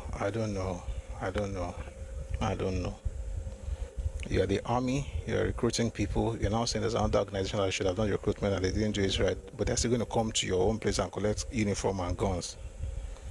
And also, don't you have a responsibility to also check to be sure they are correct? I just want to play that. Different things happen in Nigeria, we don't even know which one it is. Let's bring some people up, we'll have some reactions, and I'll read some of the things here on YouTube, and then we'll get into today's topic. There's a person requesting Madame Diallo or something. Never seen you before, but what's happening on YouTube than Facebook. All right, so what do we have here? A lot of our people have been saying hello. Thank you very much for joining us. Mr. Latin, Dediron, Akado, Waitiku, and so on. Let me just read a few things here. So many more people have said that Neduwoko's father was from Enugu, but they accepted him as their own because his mother was Anyama and he was born there, and that they accepted him as their own. Really interesting. Avatar Hero says, this Metiala chairman has a great command of English. Okay. White Kubo says, Timewede was such a love of animal husbandry that he had Fulani slaves tendering his cattle in the 18th century. Do you mean 19th century? Or was it 18th? Okay. But then it says Southwest needs to raise its own livestock. Absolutely, I agree with that one 100%. Olagunju Emmanuel, your birthday on YouTube says, but Igbos don't accept that Ebonyi people are Igbos, or they take them as second-class Igbos, to be honest. With all due respect to Ebonyi people, they don't take them as second-class people. They take them as the lowest on the rung of the ladder, at the lowest rung of the ladder. Whatever that class is what it is. And it's a shame, because they're actually essentially fully Igbo, for the most part. Enugu has Igala. Anambra has Igala. Abia has parts Igala. They have a lot of EVBO. Imo has Ijo. I don't know why the one that has Kini is the one they call second class. Would have even been good. The way the insults, they call them Wawa and so on and so forth. It's a shame. All right. Avatar says, Ola, you're very correct. Kubo says they ate almost beyond belief. How did anyone get the wickedness to buy 5 people in 4 months? And then we have the one who's insulting us. We don't want to read what you have to say. Mimi just says the US government does a background check on recruits. Absolutely. Thank you, Mimi. Thank you. Thank you. You can't claim that another, like a third party, is the one responsible. I mean, you can outsource whatever you want to outsource, but you're going to bear the responsibility for whatever happens. That's the point. You can't keep saying somebody else should have done something when you know that the buck stops at your table. So, right, Mimi is correct. She says the U.S. government does a background check on recruits. That's what I would expect in Nigeria as well. The entire South should boycott beef. Well, we now have cows being raised in the Southwest, so maybe we should boycott beef from the North, not beef generally. But I get your point, as per protest. All right, let's check Facebook.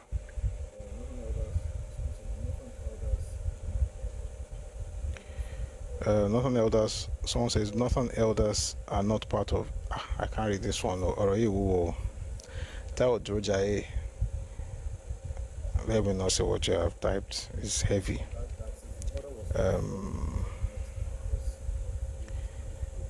Back says the order was followed to the letter because of who it affected. I don't know which one you're talking about, but thank you very much for your response. Now let's get to today's session. Kingface says Yoruba destroy your shop. Where did you build your shop? Kingface on YouTube. Did you build your shop on Canal? Because the way you even said it, yeah, you don't sound like a very. Where did you build your shop? Build your shop. Let me not preempt or presume. Tell us where you built your shop, then I'll know whether we should begin to look for a way to get you another shop. You guys will be building under cable all over the place, under high tension, on top of canal. They now do say it's because you can Yoruba people destroy your shop. Go and open that one in your family house. God bless you.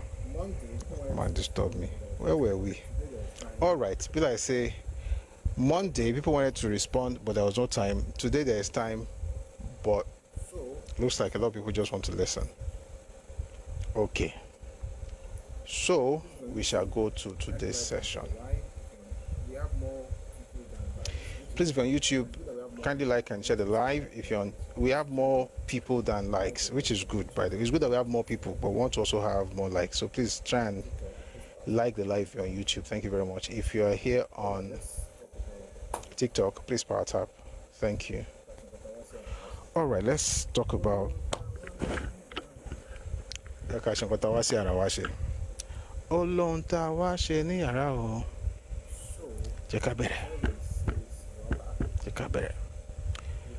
So, we started a series a while back, the evolution of Christianity in Yorubaland, and I made certain statements. We're going to go back to some of those things, today. Trying to see the best way we're going to go. Adamorisha says, old fella. Yes, that was fella Anikulapo Kuti. Now that you said old fella, let me ask you a question. What would you call Onito Donimomoy if in Timokoyi Olontawa Sheniara Tobaje old fella? What would you call Onito Donimomoy when fella was still singing High Life? All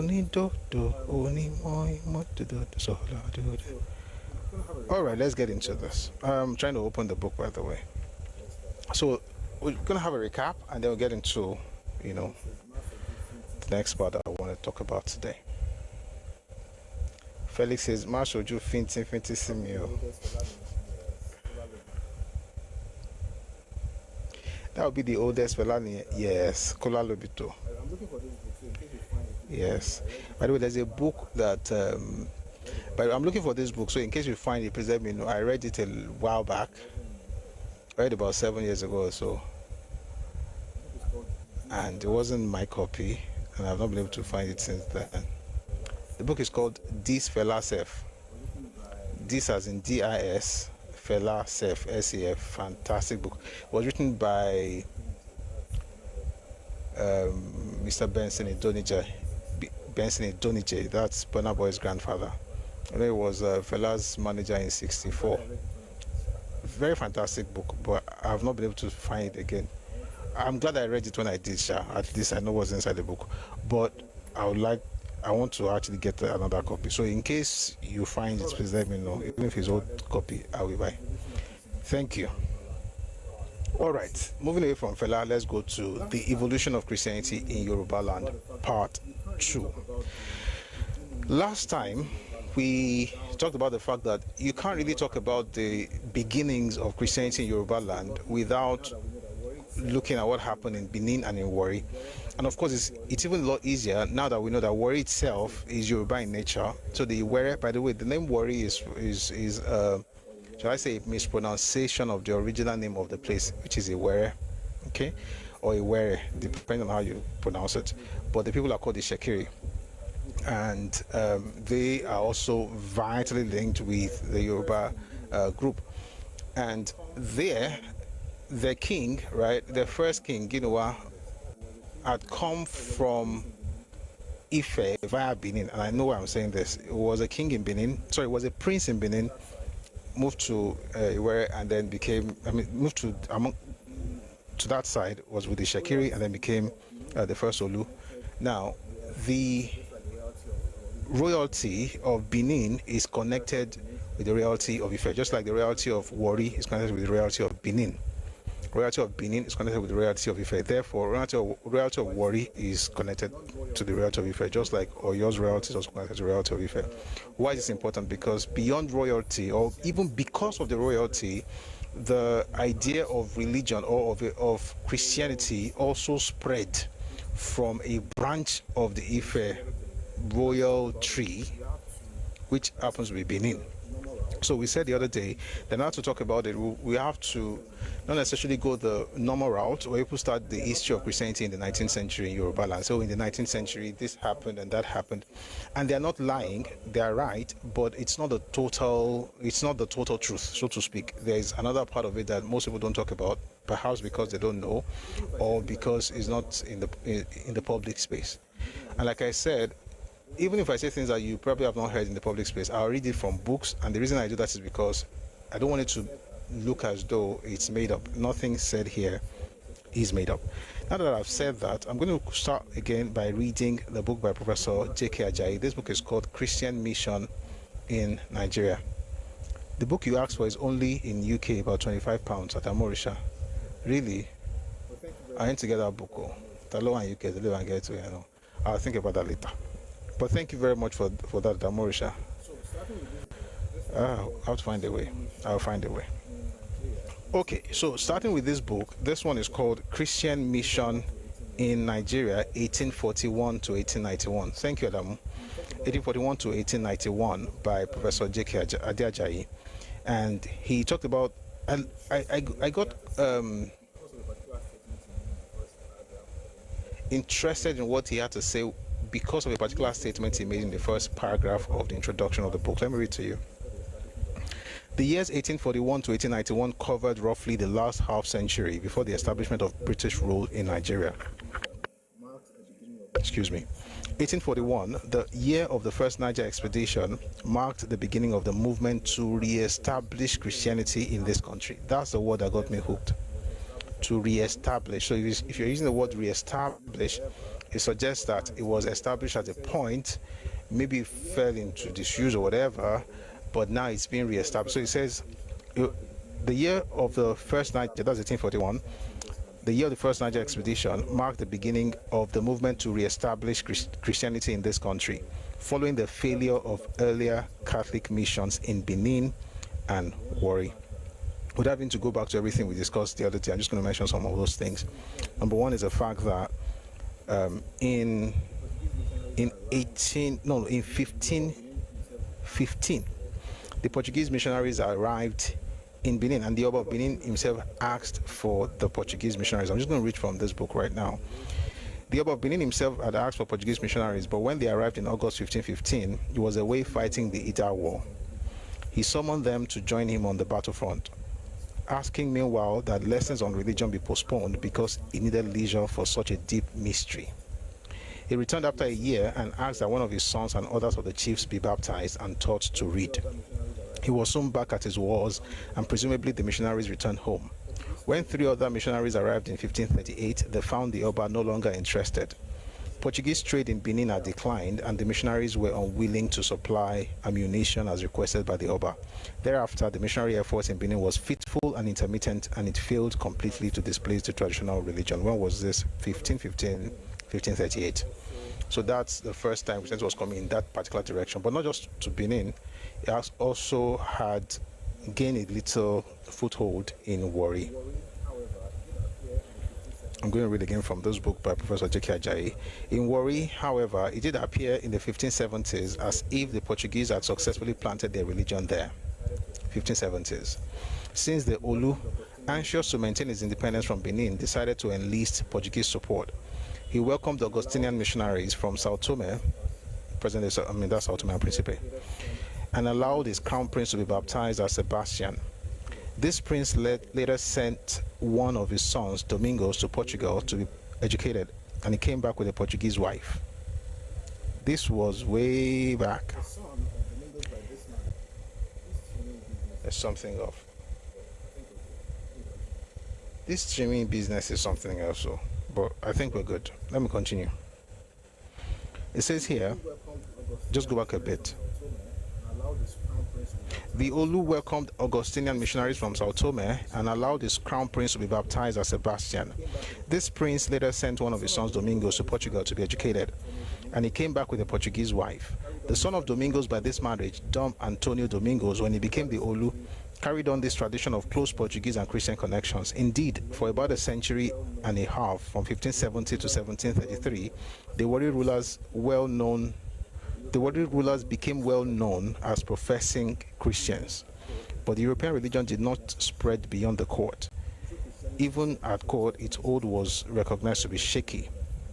True Christianity, said the Bishop of Sao Tome in 1620, is almost wholly confined to the king and the prince. The rest only call themselves Christian to please the king. So that was what happened in Warri. Why did you say about that? No, I was talking about the network. It was going off and on, but we're good now. So what you see so far, what we've seen so far is that Christianity was brought into Benin, and then eventually, he stopped. The king was no longer interested. But in Warri, they were interested, but eventually the traditional religion also overshadowed it. Let me just read that part to you.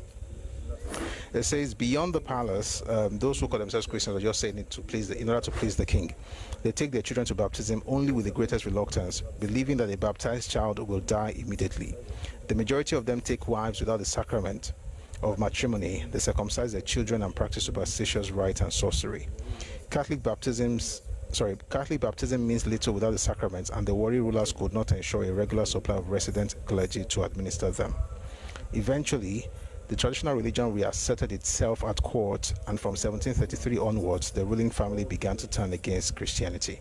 So from the 1500s in the 16th century all the way till 1733, Christianity was practiced, but eventually the traditional religion reasserted itself, and then everything went the way it went. Now, while all this was going on, I'm trying to show you a pattern that, and to be clear, back in the day, the very first people that the missionaries wanted to reach, especially the Catholic missionaries in those days, were the kings.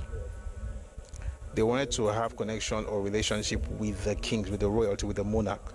And as soon as they're able to do that, they assumed they will be able to reach the people. Why? Because that's their own context. That's what you have in Europe. In Europe, once the king accepted a particular religion, everybody. Why? Because it was a feudal society for the most part, just like what you have in the northern part of Nigeria today, which is what made it very easy for Lord Lugard to work with the Fulani. There's a feudal structure that made it very easy for you the only person you need to convince is the monarch. Once you are able to do that, he convinces every other person and everybody will be good. And it worked. It looked like it was working in Warri, and according to what we read right now, it was just people doing it to please this guy, to please the king, right?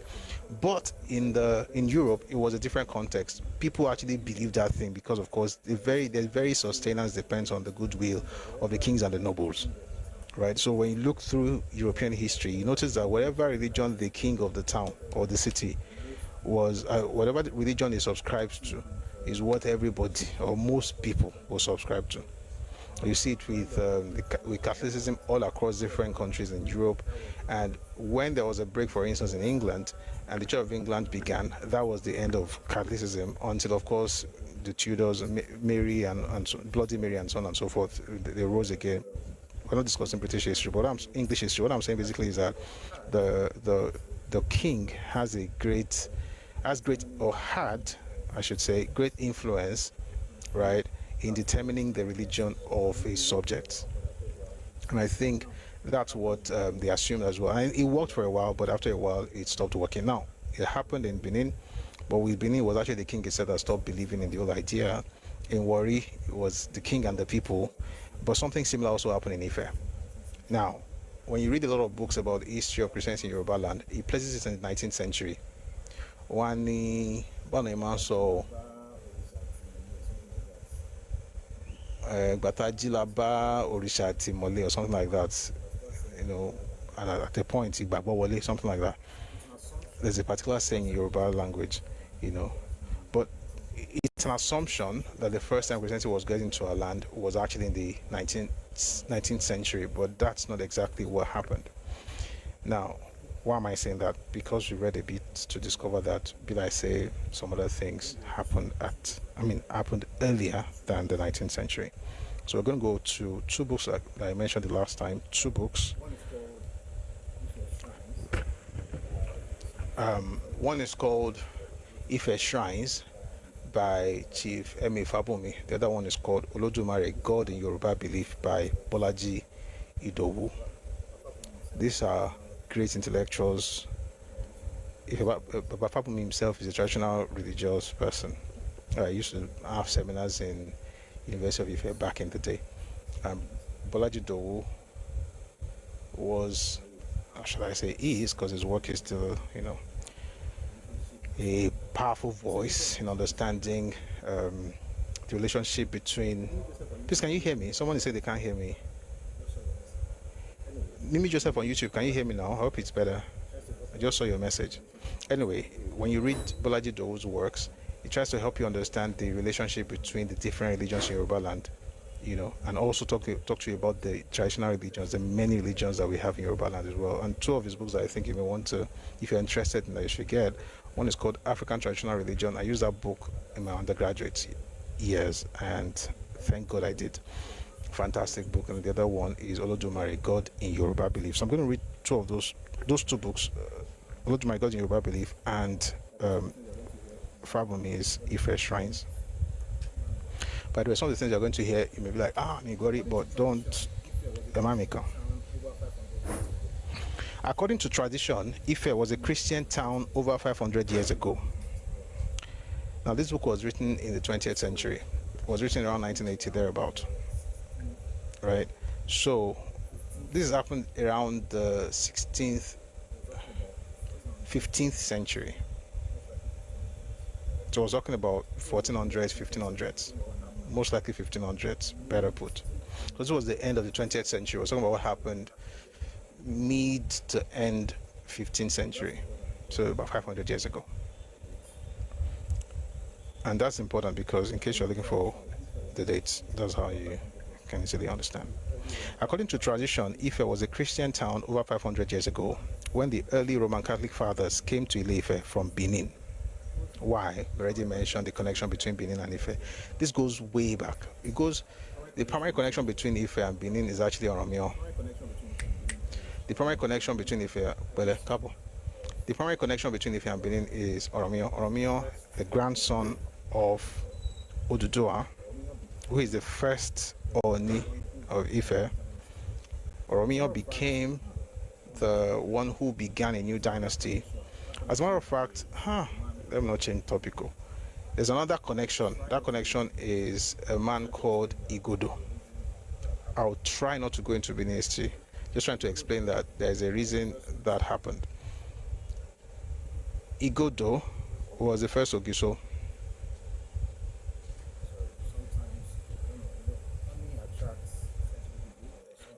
Sometimes, I don't know, honey attracts sensible people, but sometimes also attracts absolute clowns.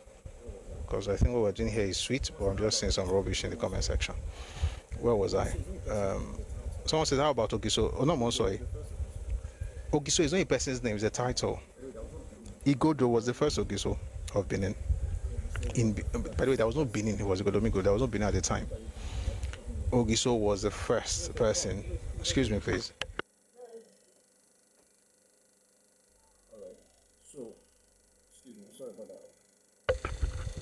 All right. So, excuse me, sorry about that. If you read the book by H.F. Marshall, the book is called Intelligence Report on Benin. I think we have it on Redomi, the Yoruba version of Redomi Telegram channel. If we're going to have a session on it in this sessions, or be in this series, maybe I'll put it on Redomi Global as well. Anyway, the point is that they have a story about how, excuse me, oh dear, people I say they're open gate for stupid people from Igbo land to just move into this place today. You guys, you're not going to win. I beat you for 5 minutes. If in 5 minutes your brain is not well recalibrated, you will be out and you'll be cast into the lake of fire, because that's where you and yours belong. Where was I? But prove to me that that you're redeemable. Once you mention history that doesn't make people feel comfortable, they say it's hate. That's because you are dumb. Like, you guys, who raised you?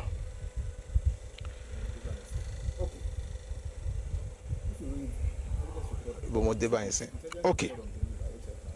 If you read Intelligence Report, by the way, 2 books, Intelligence Report on Benin by H.F. Marshall and A Short History of Benin by Jacob Egareva. The idea basically was that a man, from H.F. Marshall, you hear that a man moved from Ife, he went southeastwards. Those are his words. And before he left, he talked to his father, Odudua, collected a pouch from him, and then moved southeastward. And he was pouring sand on the earth until they got to Benin. They were creating a creation story similar to what Odudua did in Ife in order to establish identity. Right. The first 3 Ogisos in Isti were Yoruba people. First one was Igodo or Obagodo. There's Eri and there's Orire. Those are the first three Ogisos in Yoruba. So that's the primary connection before what then happened with Evian. So after the Ogisos era, there was an interregnum where Evian reigned as administrator, then his own people, Ogiame. His son was trying to create a new dynasty, which became an issue. So they sent for the Benin elders, sent for a new leader from Ife. They sent a message to Ife. They sent the first one, sent the second person. Well, they were killed, and then the third person to come was Oramio. And he didn't get into Benin because Evian had a plan where he was killing people as they were disembarking from the whatever mode of transport they used back in the day. So the point is, the connection we have with Benin, you see it in the Ogiso. And by the way, if you maybe think this is a lie, I've mentioned the book, so just one more time. History of Benin, A Short History of Benin by Jacob Egareva, Intelligence Report on Benin by H.F. Marshall. One more, Ancient Benin, Where Did the Kings Come From? It's by Dimitri Bondarenko. It's a fantastic piece. One of these days we'll have a session on those things. Anyway, I'm just trying to establish the fact that there's been a connection between Ife and Benin for many, many years. And the date for the Ogisos was placed around the 11th or 12th century, around 12th century, sorry, 1100s, that'll be around the 12th century. That's what Dimitri Bondarenko said. And then, of course, much later you had the Oba dynasty, which was begun by Oromio himself, and his descendants, starting with Eweka, have been Obas of Benin up until today. Oba Atokpae is a...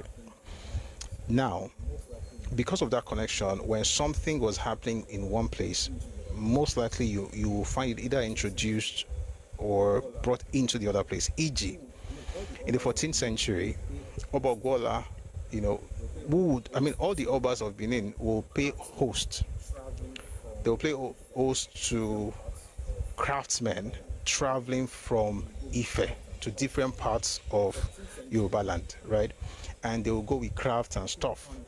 By the 14th century, 1400s, not 14th century, by the 1400s, that's the 15th century, Obagola decided that rather than them coming every autumn, to bring their wares and stuff, why not just have somebody move into Benin to train his own people how to do the work? And so he sent a message to the Oni, and they sent a man that they now called Igwege, who was actually from Ife. Now people will say he's a lie. That's because something is wrong. I can mention tons of books. If you read Third Eye by David Attenborough, there's another one by Amos. I can't remember his surname right now. There are many books on this thing. So I'm just saying it because it's not today's topic. I'm just trying to establish something. So you have a flow of craft from Ife to Benin. You have a flow of many things. You have a flow of religion. For instance, a lot of the deities that you have, not all, but a lot of the deities you have in Benin, you have in Ife. And it was in Ife before Benin, to be clear. All right? Whether it's Olokun or Ogun, when they say Ogun Ki, Ogun of course is not from Benin area. Olokun, Ogun, Oduduwa himself, many of the deities, Ifa got into Benin, many centuries ago. Now, why am I saying this? Because just like things flowed from Ife to Benin, something also flowed from Benin to Ife. Many things may have flown, but one thing that flowed was Christianity. Okay, a number of things. I mean, it's not a parasitic relationship, right? It's a family kind of relationship. It was give and take. You have traders, for instance, move from Benin into areas of Yorubaland like Owo, like Ikiti, like Ikale, all those areas. You have Yoruba people also move into that place to trade. You have exchange of ideas. You have challenges, but you also have relationship. But you have challenges in every relationship anyway. So just like things move from Ife to Benin, Christianity also moved from Benin to Ife. So when you look at the book here by Emi Fabumi, it's telling you that Christian missionaries, Catholic missionaries to be specific, moved from Benin into Ife to introduce Christianity to Yoruba people, to Ife people or Yoruba people in the 16th century.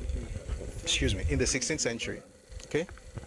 And what that tells you basically is that Christianity coming into Yorubaland, in the 19th century is similar to what Professor Ajayi was saying in his book when he said it was re-established, not that it was the first time people were seeing it. Let's read on that source. That will be the book by Professor Bolajido.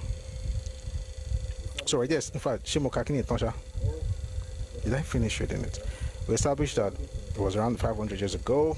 It was wrote by Roman Catholic fathers. Oh, I didn't finish it. Let's finish it. So let me start again. I'm going to read right now Chifa Mumu's book, Ife Shrines. According to tradition, Ife was a Christian town over 500 years ago when the early Roman Catholic fathers came to Ife from Benin. By the way, I should say this. The same way I have a problem with people who always say nothing came from us from anywhere, is the same way I cannot, as a Yoruba person, say we got nothing from Benin. That connection there. Okay, it takes a person with low self-esteem, very low self-esteem, to assert that everything he has came from him. According to tradition, Ife was a Christian town over 500 years ago when the Roman Catholic fathers came to Ife from Benin and built a magnificent church at a place called Okeleri in Ife. The then Oni of Ife was baptized as Thomas John Oni, but after the death of that Oni, the Ife people renounced Christianity, saying that their religion did not help them in their divination. The person writing this thing is a traditional worshipper, so it's important to say this. They quit because they said the religion did not help them in their divination. I'll explain what that means later. Many of the early Christians were slain and others fled the town, and the church was destroyed. Paganism once more reigned supreme, and the people took a solemn vow at Okeleri never to embrace Christianity again. The revolt against the alien religion was hatched at Igbo-Itakpa, the place of revolt, in Ilode ward, on which spot the pagans immediately established the temple of Orishanla, the foremost of the divinities, and there it stands till today. That was in the 1980s when he wrote the book. I'm sure it's probably still there. From Igbo-Itakpa, the people went in a procession to Igbo-Lokun, where they burnt and buried all the available Christian literature in the town. Finally, they went to Okeleri, demolished the church, and took a solemn vow to renounce Christianity forever. Okeleri, translated into English, means the hill of promise or the hill of the vow. In the olden days, there were 9 important spots in the city where passers-by were forbidden, either to look back or to cross path. Okay, so here's the point. Sorry, guys.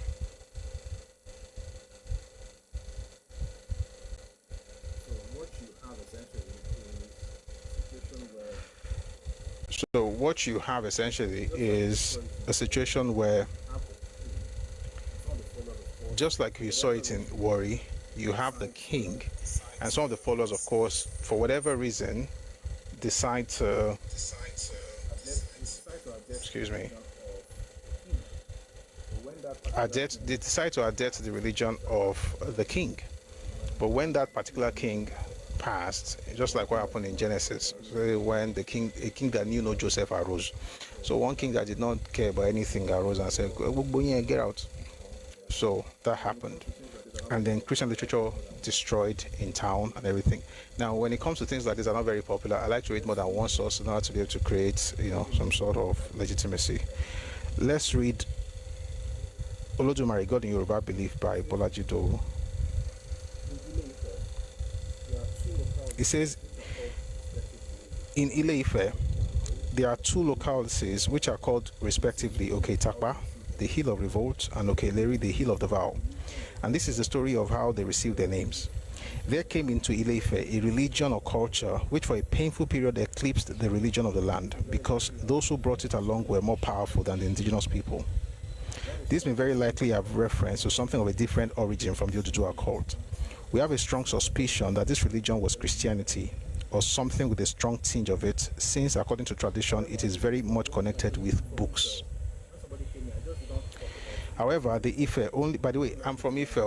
When somebody came here, I just didn't talk about it. I just muted you for a minute. I don't like it when you don't know something. Somebody who is saying it, you just come, you will not have anything to prove anything. You just come and say, it doesn't happen. It's not true. If they ask you for a source, you say, I don't feel like I give you. Just calm down. If you think it's a lie, go and look for the books I'm mentioning. That's why I'm reading the book. I don't have to read these books. I could just say it, but it will not make sense because it'll be like, you're just making it up. Upon the book, you're still writing things in the comment section. You go have mercy on your soul, because at this point, it is well. So it says here, this is a book by Professor Bolaji Dowu. It says, there came into Ile-Ife a religion or culture which for a painful period eclipsed the religion of the land, because those who brought it along were more powerful than the indigenous people. Then he says, this may very likely have reference to something of a different origin from the Oduduwa cult. We have a strong suspicion that this religion was Christianity, or something with a strong tinge of it. Ara, oh, you're from Ife too? Really? You're Waja. You're related to social media. This may very likely have reference to something of a different origin from the Oduduwa cult. We have a strong suspicion that this religion was Christianity, or something with a strong tinge of it, since according to tradition, it is very much connected with books. The same books that Fabumi said were burnt. Fabumi also was from Ife, was a traditional worshipper. This other one is a Christian, but he did research in traditional religion. They're saying the same thing. There has to be something there. So he's saying that the religion is known as the religion of books in the tradition of the people. Chief Fabumi is saying that the people eventually burnt those books. And then you, Jesus Christ. I said that in Ife tongue. Sorry, you know. I say, one. Wow, this is nice. No, I just remember my aunt right now. Mama. That's nice.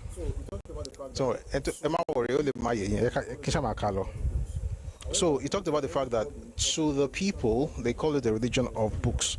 However, the Ife only bore the imposition grudgingly until they were strong enough to cast off its yoke. When were they strong enough? After the king passed. When they were sure they could do this successfully, they appointed a day on which they all assembled and unanimously took a resolution that they repudiated the alien thing. It is the spot on which the resolution was registered that is called Oke-Itakpa, which signifies that it was there that the Ife revolted against the alien imposition. From Oke-Itakpa, they proceeded in a body to another chosen spot where they burned, some elders say buried, all the available literature in the town. Someone says the problem is those people are more. Okay, I'll read later. After this Holocaust of books, they unanimously made a solemn vow, the purpose of which was to seal the resolution already made on Oketakpa. Hence, the second place is called Okeleri, the hill of the vow, to mark this final break with the alien thing and a return to their own indigenous cult. The Ife immediately established the temple of Orishanla, the arch divinity on Oketakpa, and where it stands today.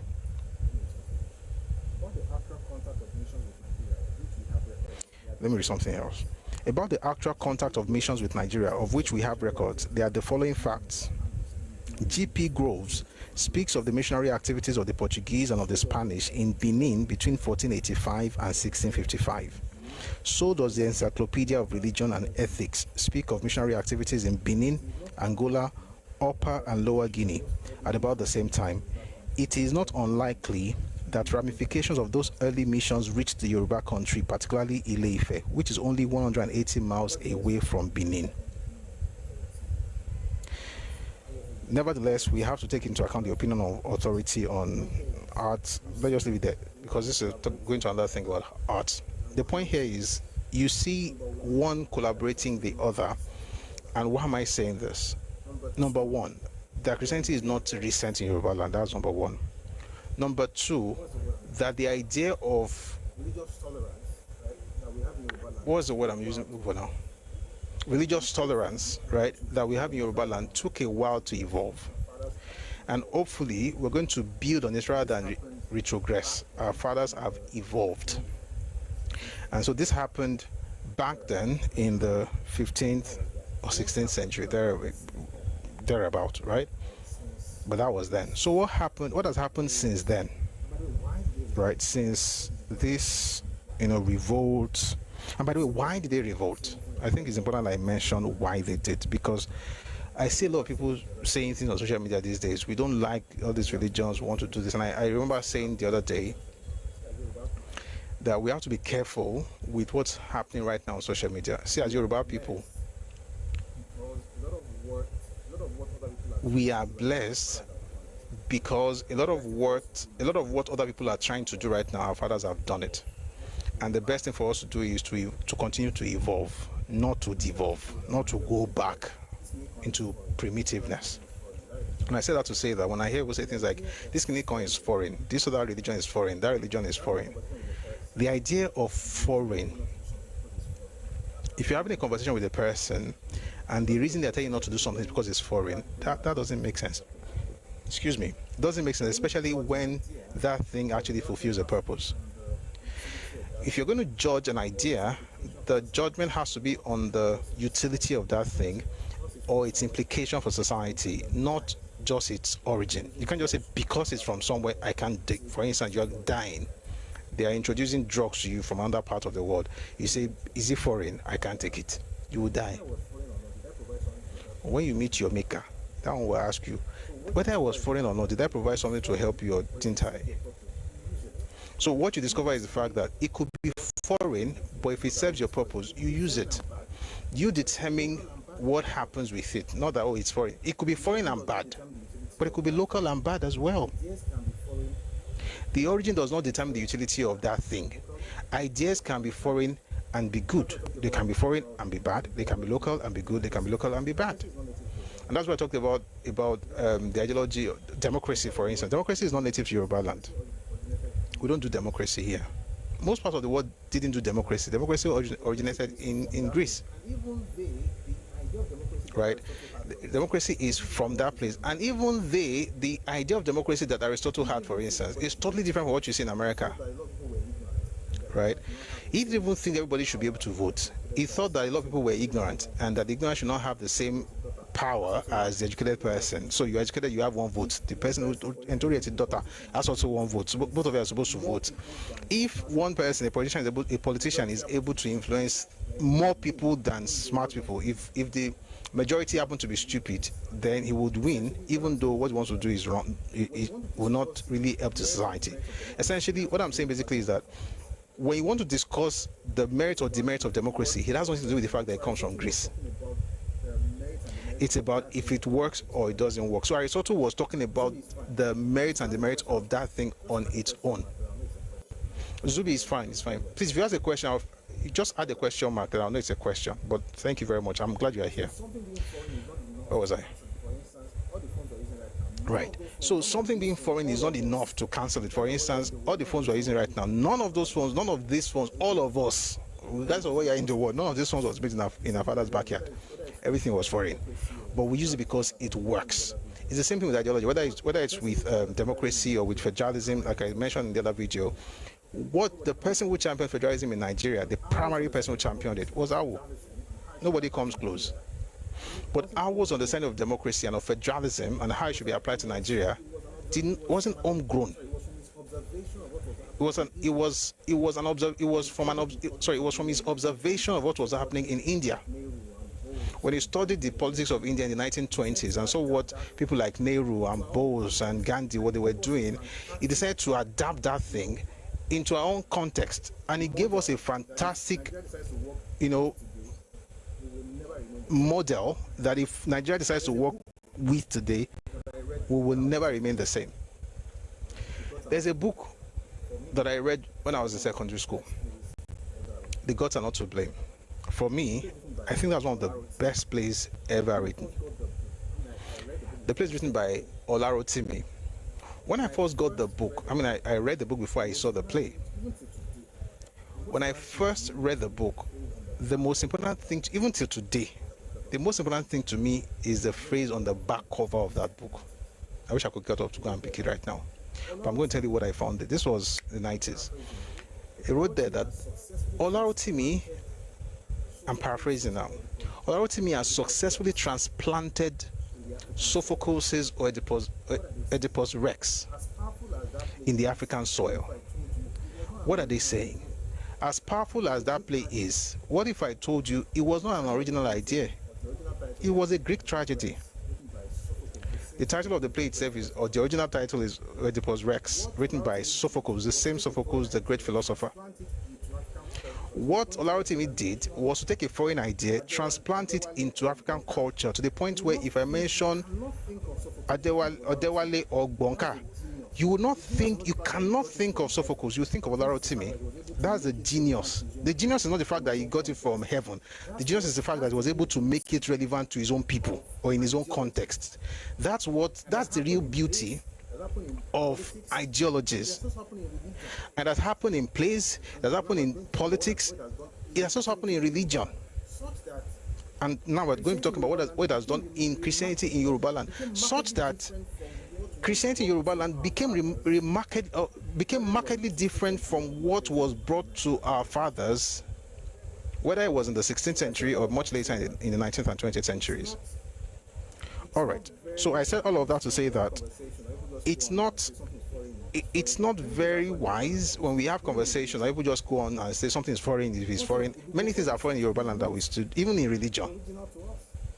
The concept of egungun, for instance, is not original to us. We adapted it. It became ours.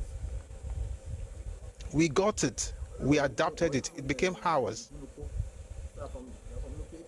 Whether it was egungun or even Egunuko, they are from Nupe people, right? But today, if you hear Egunuko, just say you don't know that those things are dated. There was a particular time they brought them in, and somebody wrote about Ifa in the comment section. One day we'll have another session on Ifa, for instance, and you discover that there are some Yoruba towns. It wasn't every Yoruba town that got Ifa at the same time, and that's a fact. That is a is a big fact, and what I just said right now has far-reaching consequences. People adapted, people welcomed the idea gradually from town to town. It was foreign at a point, but then it became something that all of us Yoruba people base our philosophy on, and I think it's a fantastic philosophy, by the way. And I've said it several times. I think, again, I'm a Christian, I'm not a devotee, but I think that the conversation around the works of people like Oromila should not just be based on religion. For instance, when I was in school, we did courses on Sophocles and Aristotle and Socrates and so on and so forth. Or you can do work on someone like Confucius, for instance. The other day I was telling some people that I saw the greatest philosophers in the world. I saw Jeremy Bentham, I saw Daniel Rousseau, I saw Confucius, I saw Aristotle, and of course Plato and so on. But Orunmila was not there. I thought about it for a bit and I was like, could it be because we made him a religious leader? Orunmila is on the same plane as Socrates, because Socrates, and that's why I said the other day that if you read the book Socrates and Orunmila, two patron saints of classical philosophy, you will see a lot of similarities between Socrates and Orunmila. Neither of them wrote anything. Orunmila did not write anything. Socrates did not write anything. What we know that Socrates wrote today are the things that Plato and Aristotle told us he wrote. Socrates has disciples, about 16 of them, but Orunmila also has 16 disciples. You see a lot of these similarities, but we somehow just chalk everything down to religion. They are able to look at it from a philosophical standpoint. And that's what, one day, I'm going to do a session on maybe Sophocles, Confucius, and Orunmila. Because these are philosophers. I mean, they are religious persona to certain people. All of them, by the way. Confucius, some people see him as a religious skinny, but majority of China, all the way to Singapore, to Taiwan, they look at him as a philosopher. That's why it's easier to teach his wisdom. Okay? All of that to say this, that even what we call universal Yorubaland today, like Ifa for instance, was not accepted at the same time by everybody. It was foreign from place to place. Can it make sense? So that they embraced it, and now it has become the base of Yoruba philosophy. So I think that, you know, having conversations and just yelling, and to be honest, it's usually between some people and Muslims say, "Oh, you can't come."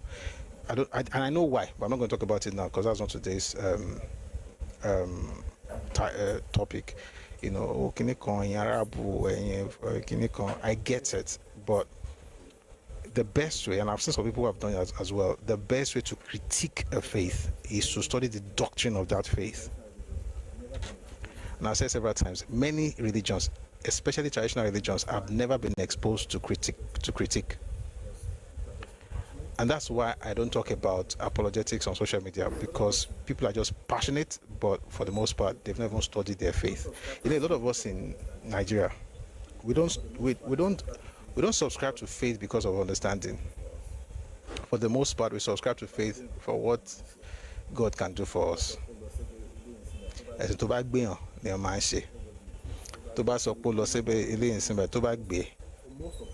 will do it. So it's not really about understanding for most of us, and this has always been like that. By the way, it's human. You find it in every culture. There's a religion that changed that thing, and by the way, the religion that actually changed it is Christianity. But in history, over time, the majority of the people never have access to the understanding of their faith. They don't. This is not Yoruba. It's a universal thing. And what changed it in Christianity, for instance, was the Protestant Reformation led by Martin Luther. Until that Reformation, everybody, whatever they told you was in the Bible was what was in the Bible. You couldn't even read it. It was in one cage, right? And the service was conducted in Latin. You didn't even understand what they were saying. It was the Protestants that started teaching in German to ensure that you could actually understand what they were saying, and then they translated the Bible into German. Started printing. The printing press was around at the time. Started printing. What I'm saying basically is that over time, most people across history, across cultures, do not have a lot of information or knowledge of whatever deity they are worshiping. For the most part, it's about awe. It's about, requests. It's human.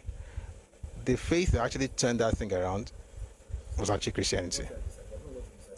That's what history teaches. And if you disagree, someone say I disagree. I don't know what you disagree with. You have to say exactly what you disagree so I can respond to you appropriately. Now you say I agreed. I don't know. Thank you for agreeing. All right. Having said that, so we've talked about what happened. Learning something, you shouldn't change your religious view, but gain knowledge. Yeah. I mean, you could take your religious view I want everyone to become Christian because of, why am I a Christian? Maybe one of these days you have a session, why am I a Christian? You know, life.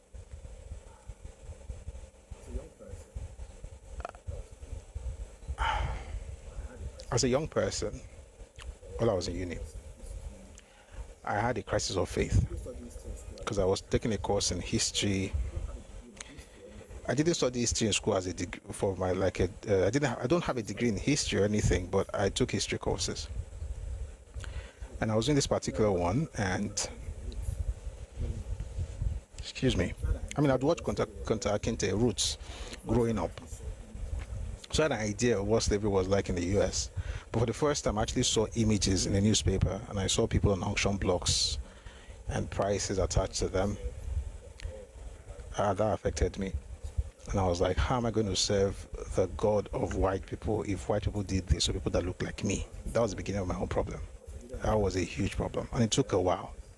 I was in school, I was a leader in fellowship, but I had a crisis, and nobody would understand. But thankfully, I was taking courses in religion as well. And so in religion, we'll do traditional worship, we'll go to shrines, we'll do even Igbo religion, Taoism, Shinto. We were just studying all kinds of things. And in my studies, thankfully, I went through this in my 20s, so thank God. This was a while back, Shao. This was a long time ago. I discovered that just about every religion is trying to reach God. Okay? Everybody has an idea of deity. For instance, God was not taught to us by the British. We knew God. And we didn't have to call him by that name, but we knew there was a supreme being that was higher than everyone and everything. And it was so precious to us and so powerful to us that as Yoruba people, we have shrines for everything, but we have no shrines for God. We had shrines for Irumole, we had shrines for Orisha, but we had no shrine for Olodumare. We would rather reach him through, this Irumole or through the Orishas, but not directly, because it was far away. But we're trying to reach him. That's the concept that you get from it. I mean, I'm trying to simplify it, by the way. And you see it in different religions, right? You do good, you do well, you do this, you do that. I chose Christianity. I mean, there are many reasons, but the very quick one is it was the only one where, while everybody is trying to reach God, God is trying to reach man. The one about race is different. We'll talk about that some other time. And that kind of solves part of the dilemma. The one about race is different. We'll talk about that some other time. I was like, okay, this one is trying to reach. And then, while everyone is trying to reach, not only is he trying to reach you, he's trying to have you have the very thing that he has that makes him him, which is life. And life, not just about the quantity, but the quality. It's called Zoe in Greek, eternal life. So that the quality that he possesses is able to distribute it to those who believe in him. I was like, this is actually quite fantastic. So I said that to say that if you have a conversation about Christianity, I could tell you how. Someone says, Isheshe people say that what? Olodumare is not God or Allah.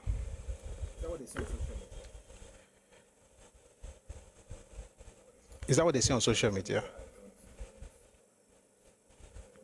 If that's what they say on social media, I don't. Anybody can say whatever they want to. It's not social media. Anybody can say. If you notice, when I speak, I also say I reference something, and that's why I never have conversations on religion. One day I tried it. I went to an Islamic forum. We'll come back to the topical. I went to an Islamic forum. They were talking about Yoruba and Kinikon. So I went up. I thought we were just talking. I just went off. They thought I was Isheshe. I don't even like using the word Isheshe because Isheshe doesn't mean what people are making it mean now. They thought I was an Elesian Balaye kind of person. And I was just being Yoruba. Of course I'm a Christian, but I was just being Yoruba. So they were like, attacking me, can you come Shango?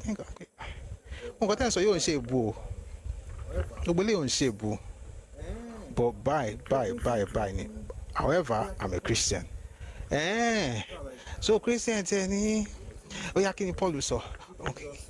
So I was like, much a mistake, because people just wanted to argue. There was very little information out there. They were just looking for how to get the other person down.